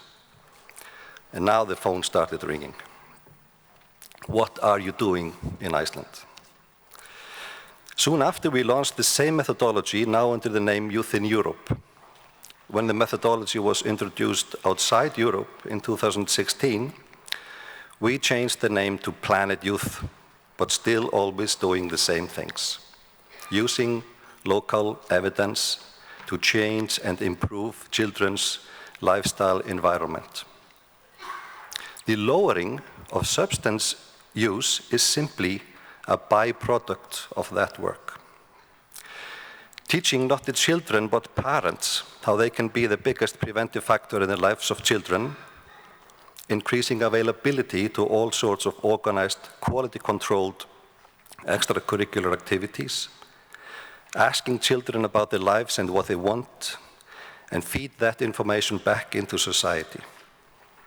Children should not be responsible for their own well-being. We should, and we are. Now Planet Youth has been introduced in over 20 countries in all the continents, except Antarctica. Chile owns Antarctica? Okay, sorry, all continents then. With more than 100 municipalities participating and counting. We are honored every time a new municipality approaches us asking for information about Planet Youth, asking about our methodology of changing children's lives. But we are also a bit surprised and ask ourselves, why are we here? Why is little Iceland having this influence? Perhaps we will never get the answer, yet the methodology is so simple that anyone can use it. Our hope is that this becomes a mainstream way of improving children's and adolescents' lives worldwide. We don't know if this will happen, but we do know that the methodology is working and it is different. What else could you expect from the nerds? Thank you all for the award, and thank you for the courage for awarding different.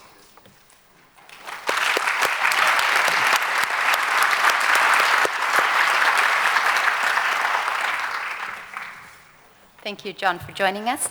We'll now move on to the Services to Drug Demand Reduction Awards, which honors individuals for their outstanding contribution to the drug demand reduction field on a national, international, and a local level. And the first award is the Early Career Award, which will be given to a clinical psychologist who has worked in the drug demand reduction field in Pakistan for 7 years. She's described by her colleagues as a strong communicator and leader in the country. She has served as a national consultant for UNODC's drug awareness campaign in Pakistan. She supervises internship programs that teach young students about treatment. She has participated in the Humphrey Fellowship Program.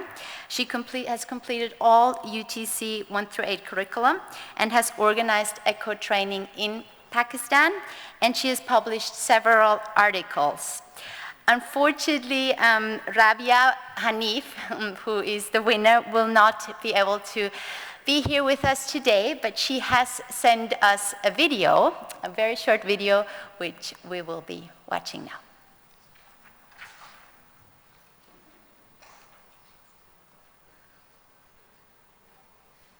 Hello, good evening ladies and gentlemen. My name is Rabia Hanif. I'm a clinical psychologist by training. I belong to Pakistan. I have been working in the field of substance abuse for the last 6 to 7 years. I'm highly thankful to ISSUP jury for making my selection as an early career award winner. I'm also thankful to all my colleagues who have nominated me for this category. I am looking forward for many more meaningful contributions in the field of substance abuse at local as well as at international level. My apologies, I am unable to attend this conference in person, but my colleague will receive my award on my behalf. Thank you so much.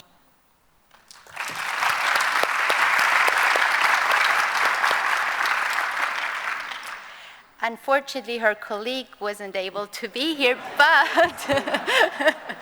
but she did say that Dr. Randy Koch, yes, please welcome Dr. Randy Koch, the coordinator of the Humphrey Fellowship Program, the Virginia Commonwealth University.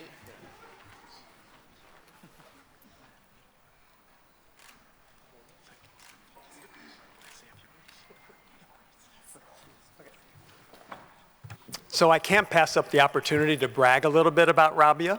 I'll be brief, but one of the hats I wear is the director of the Humphrey Fellowship Program at Virginia Commonwealth University. And as was mentioned, Rabia was one of our Humphrey Fellows in 2017 and 2018. She's an outstanding young woman and very well deserving of this award. She has a deep passion for advancing the field of substance abuse through research and clinical practice. And I feel very honored to accept this award on her behalf. Thank you so much.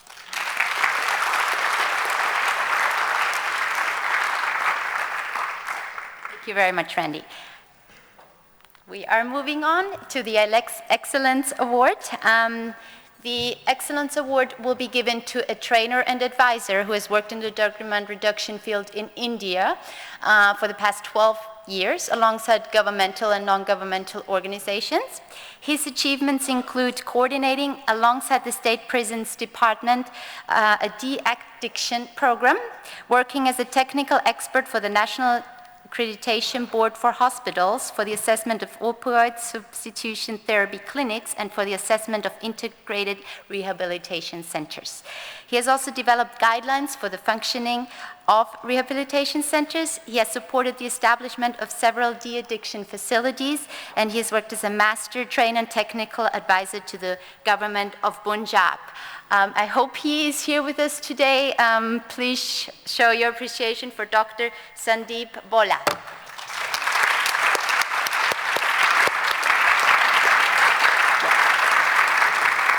No.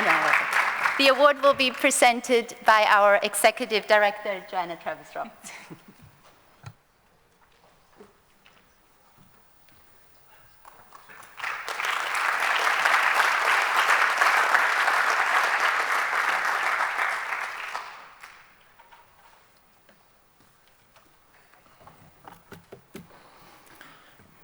The distinguished guests, ladies and gentlemen, with the grace of our Almighty, I'm standing here on this prestigious platform.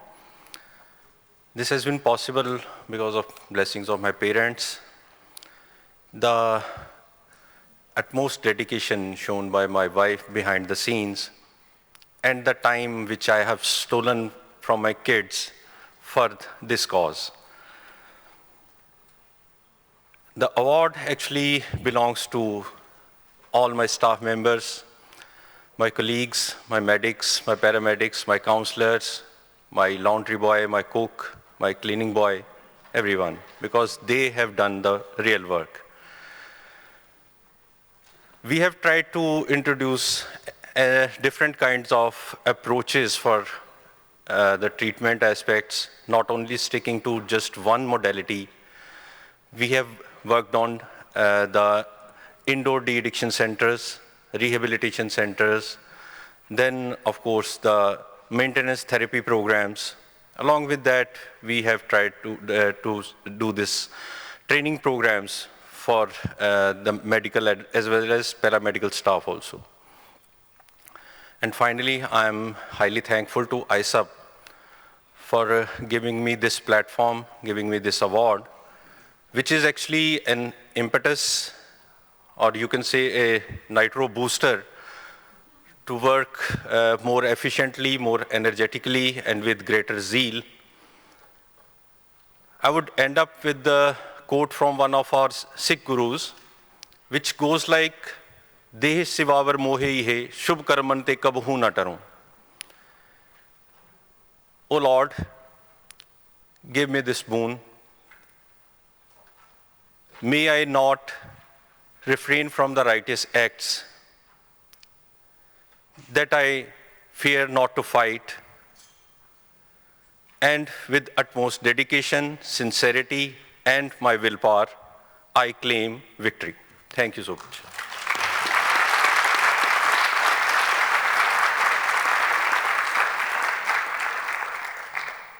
Thank you, Dr. Sandeep, for those powerful words. I feel truly honored to be here and to introduce the Lifetime Achievement Award. The award will be presented to an extremely respected, beloved, and outstanding individual, a person who truly inspires me at a professional and as well as a personal level. A person that has an enormous passion for the drug demand reduction field, and a person that is all about evidence-based, high quality and ethical practices.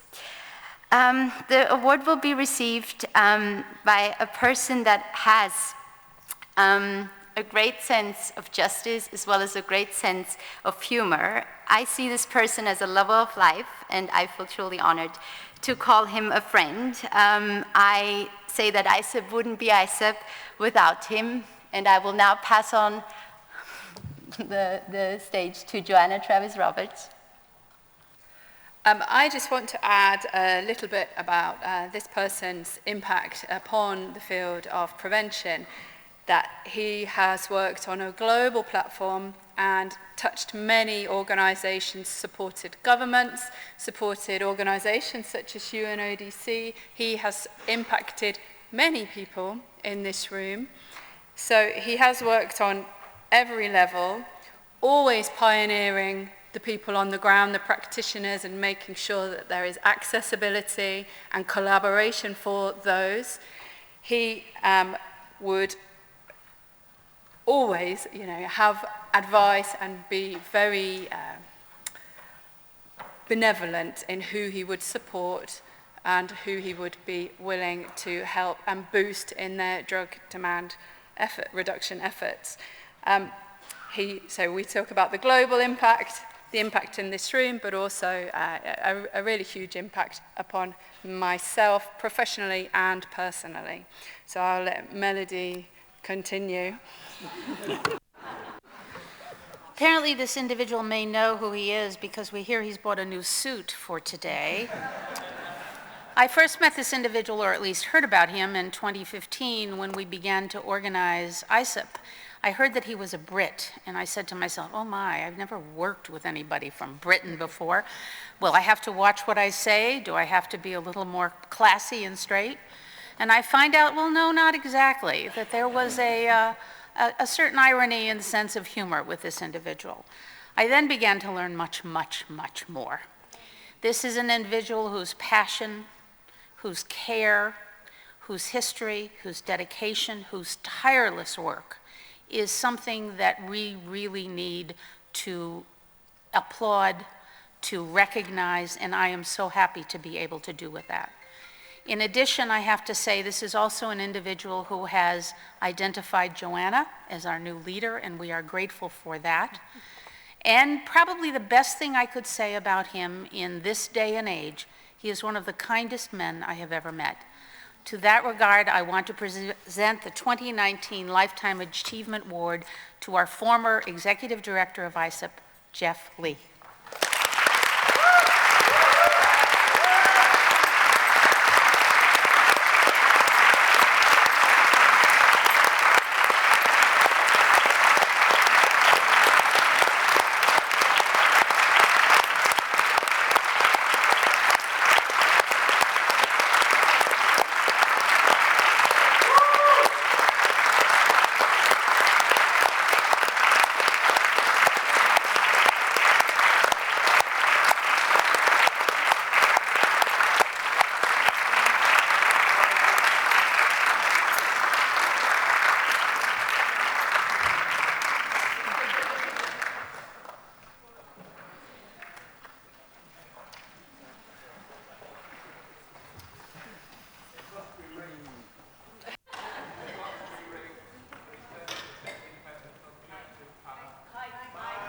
Mike, I always forget that. Joanna turns it on for me. My group will know that. I think other people seem to know they were getting an award, did they? Nobody told me. When Edie said, let's sit at the front so we can take photos, I believed her. I'm just shocked.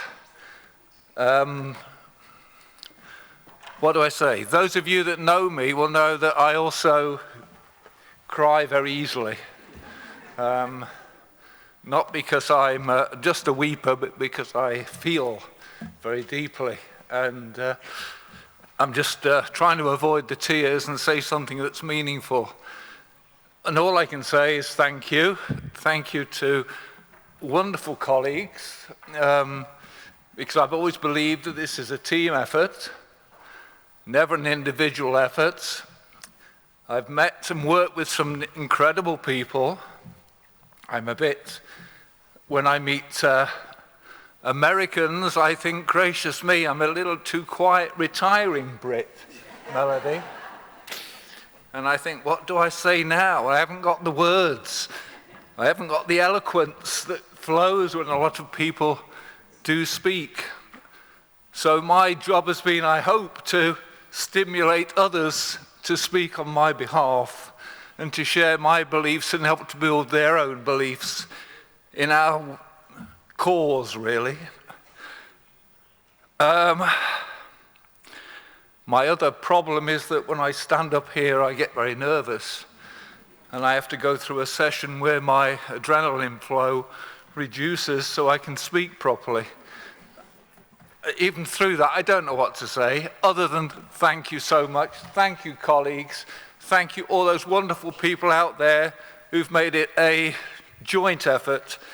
Please, let's work together continually at all levels to make life a better place for our future. Thank you so much.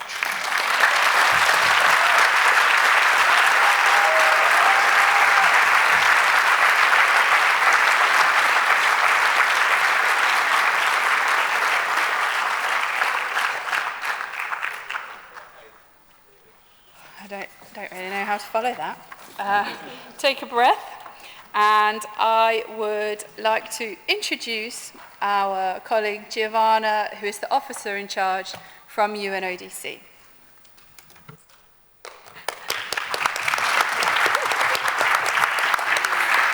I'm not yet the officer in charge of the entire UNODC. Goodness me.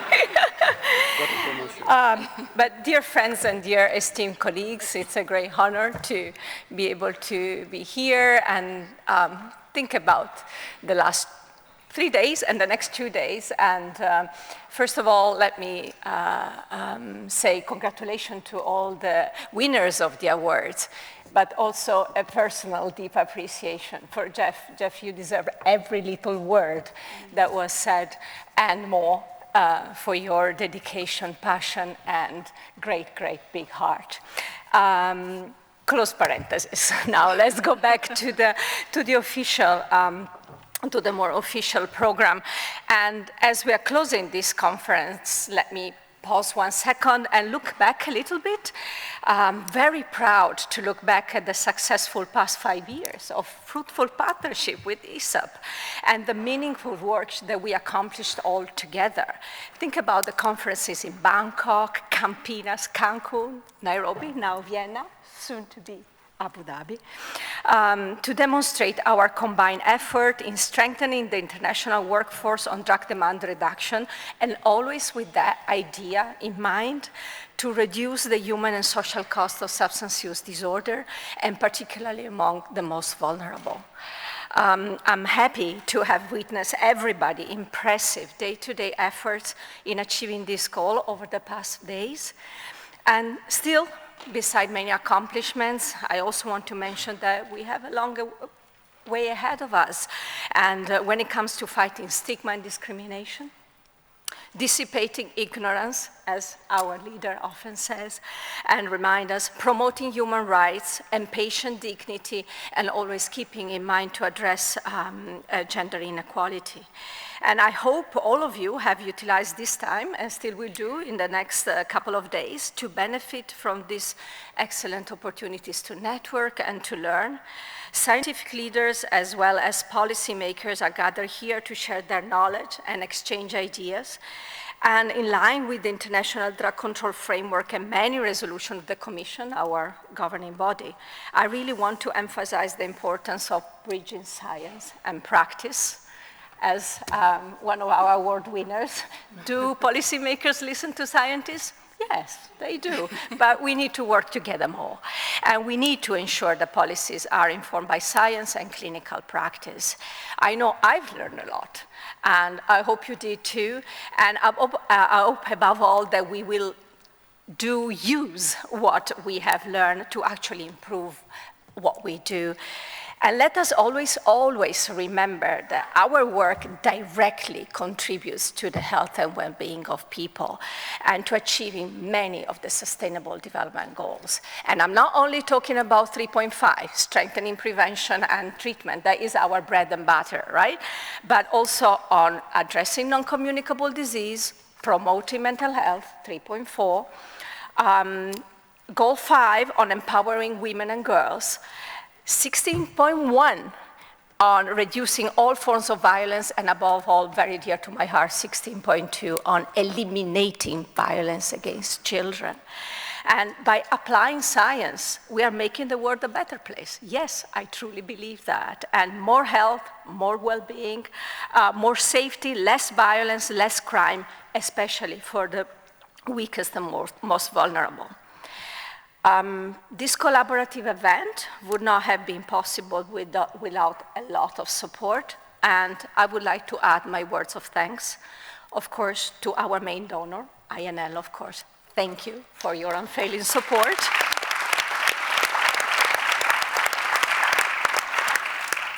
But also thank you, and I have a list, African Union, where is J. Marie?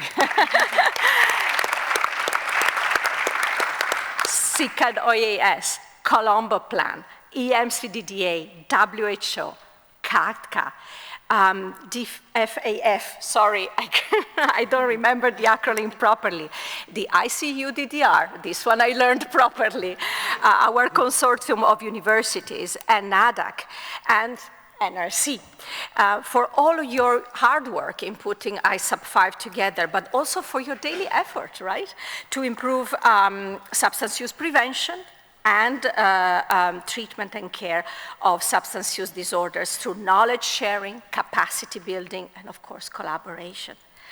I would like to add my words of thanks to the ISSUP team and our PTRS team. They were already mentioned, and Ellie and Jan rightly took kudos because they were on our front line, but there is an entire team at the back that also supported, and of course the ISSUP team. So can I please ask you to join forces in a big, big round of applause? Thank you.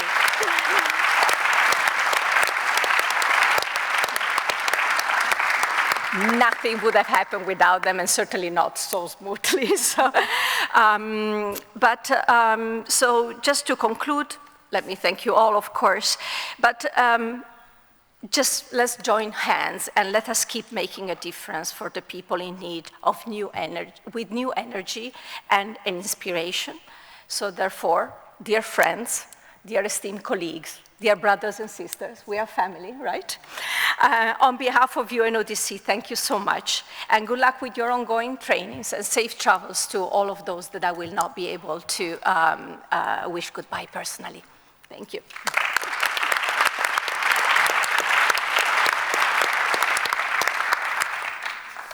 Thank you, Giovanna. I'm now going to hand over to Rob Leventhal, who is the Division Director from INL, part of the US State Department. Thank you very much. I'm afraid I can't join hands because they're so sweaty from all the emotion up here on the stage. There's an old saying that probably many of you are familiar with. If you give a person a fish, then he won't go hungry the next day. If you teach a person to fish, then she need not go hungry the rest of her life. But if you teach a person to fish and how to apply evidence-based drug treatment and prevention methodologies, and give her a peer network and share good practices, she will go to bed with a low-cost, healthy meal, get up the next morning, and continue to touch thousands of lives for the better. So good fishing that we've had these last few days. It's my honor to represent the US State Department, and it's really an honor to be here with so many dedicated people who've devoted their lives, people from all over the world, to preventing and treating those with substance use disorders. It's really been a great event. The organizers we've been recognizing, and I'll recognize in a moment, I think owe that to the hard work and dedication of everybody in the room. Every session I've had a chance to observe, every plenary, every side meeting, every hallway conversation I have walked past has exhibited such energy, such passion, such diligence. So we all thank you for your work these few days.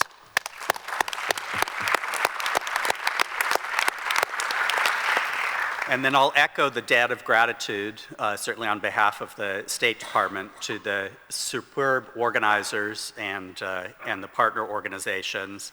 Certainly all the folks from ISSUP, Joanna, Melody, Diana, the whole team.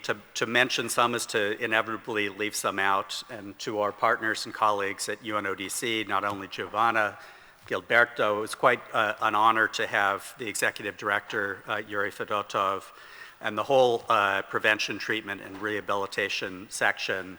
Again, I agree this was a flawless event. I also want to recognize the other partners. Everybody contributed to the work these few days: the Austrian government, EMCDDA, the World Health Organization, the Colombo Plan, the African Union, the OAS, CADCA, ICUDDR, Drug Free America Foundation, and of course, you have our congratulations, Jeff, and the other award winners. And of course, as I recognize this really multi-stakeholder team, this joined-up effort, the degree of organizations together, all pulling the oars and making the boat go efficiently in the same direction, I have to thank the wonderful INL team for their great efforts.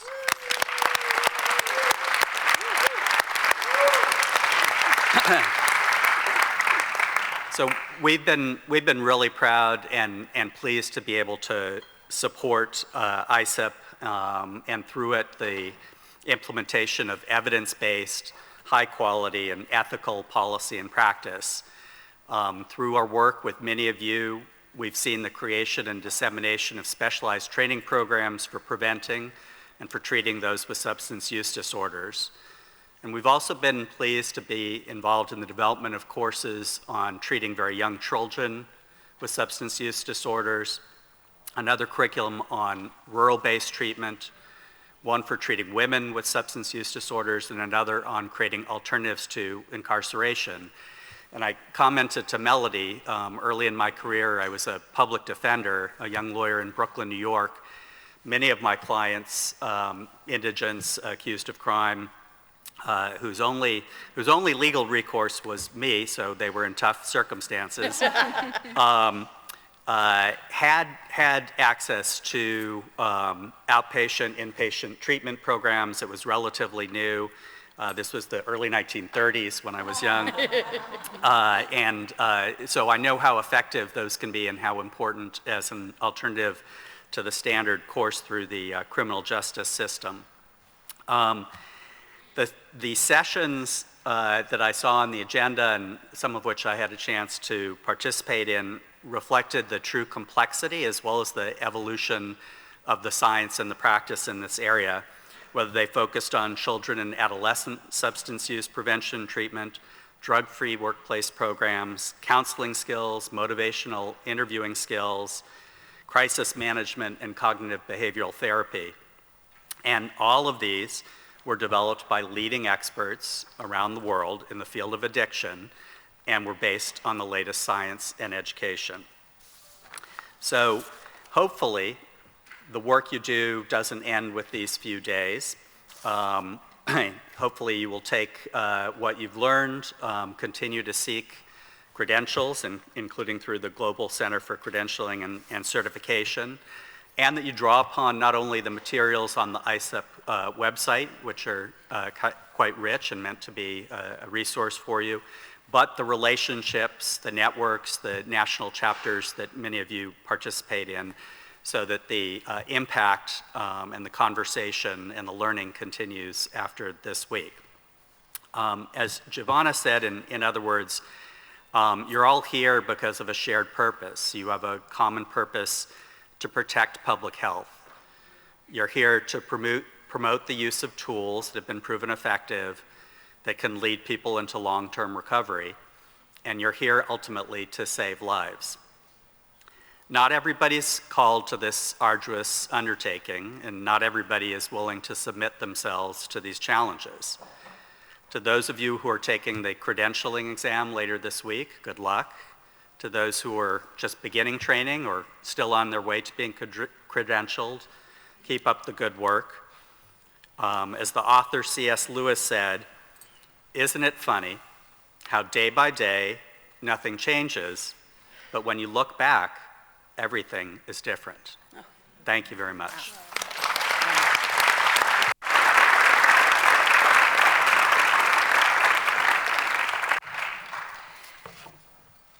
Thank you, Rob. I'd now like to hand over to two of our friends up on stage, Dr. Shamil Wani-Garatni and Aisha Al-Hassani, to introduce something very exciting. On behalf of His Excellency Dr. Hamad Al-Ghafri, who's the Director General of the National Rehabilitation Center, Abu Dhabi, I'm supposed to get you excited. I'm proud to announce that the next ISSUP is going to be in Abu Dhabi, UAE.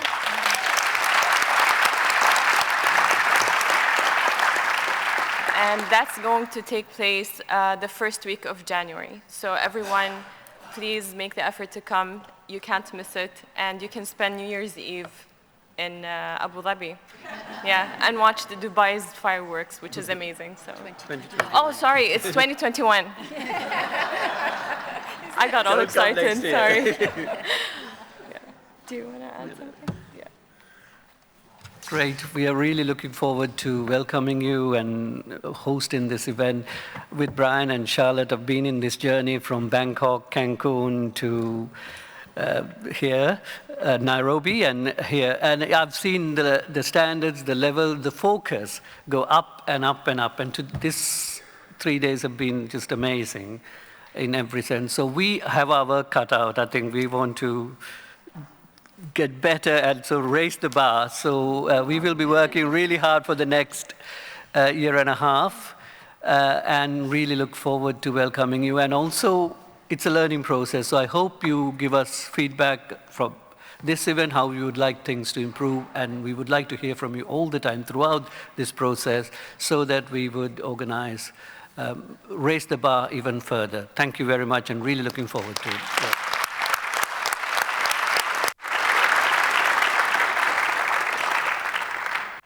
Thank you. So now to close the event, I'm going to hand over to our chair of ISSUP, Melody Heaps.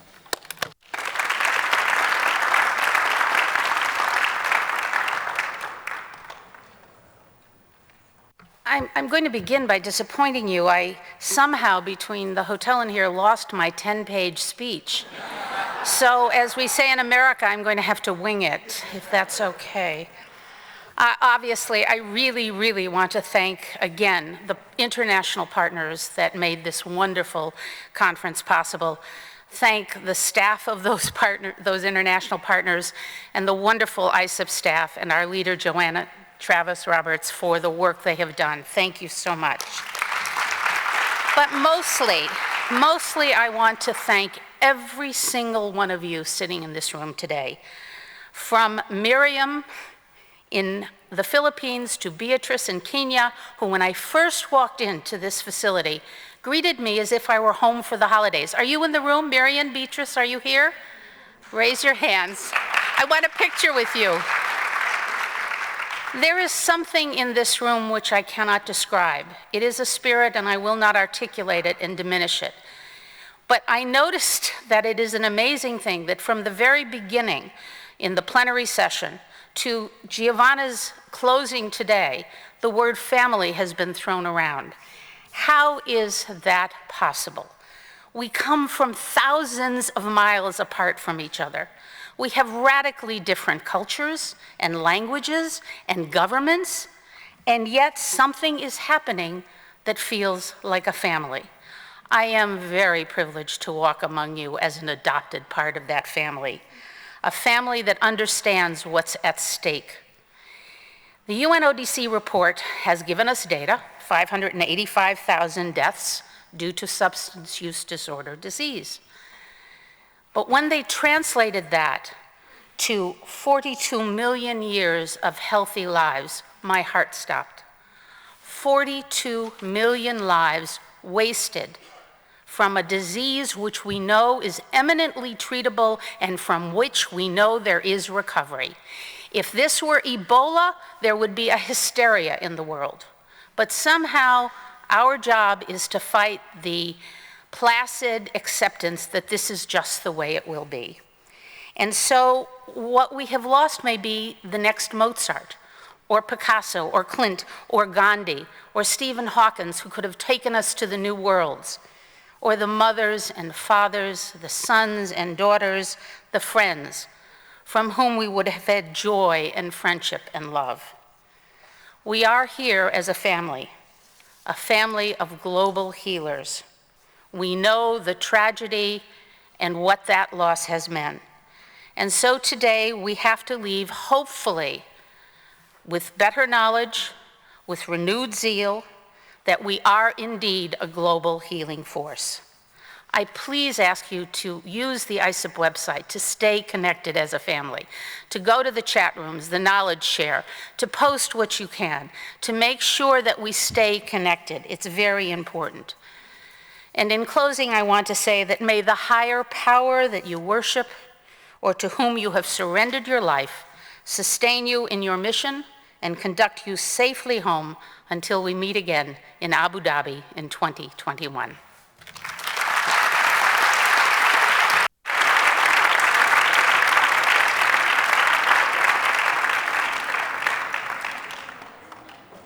You are free to leave. This 10-page speech is lost, so safe travels.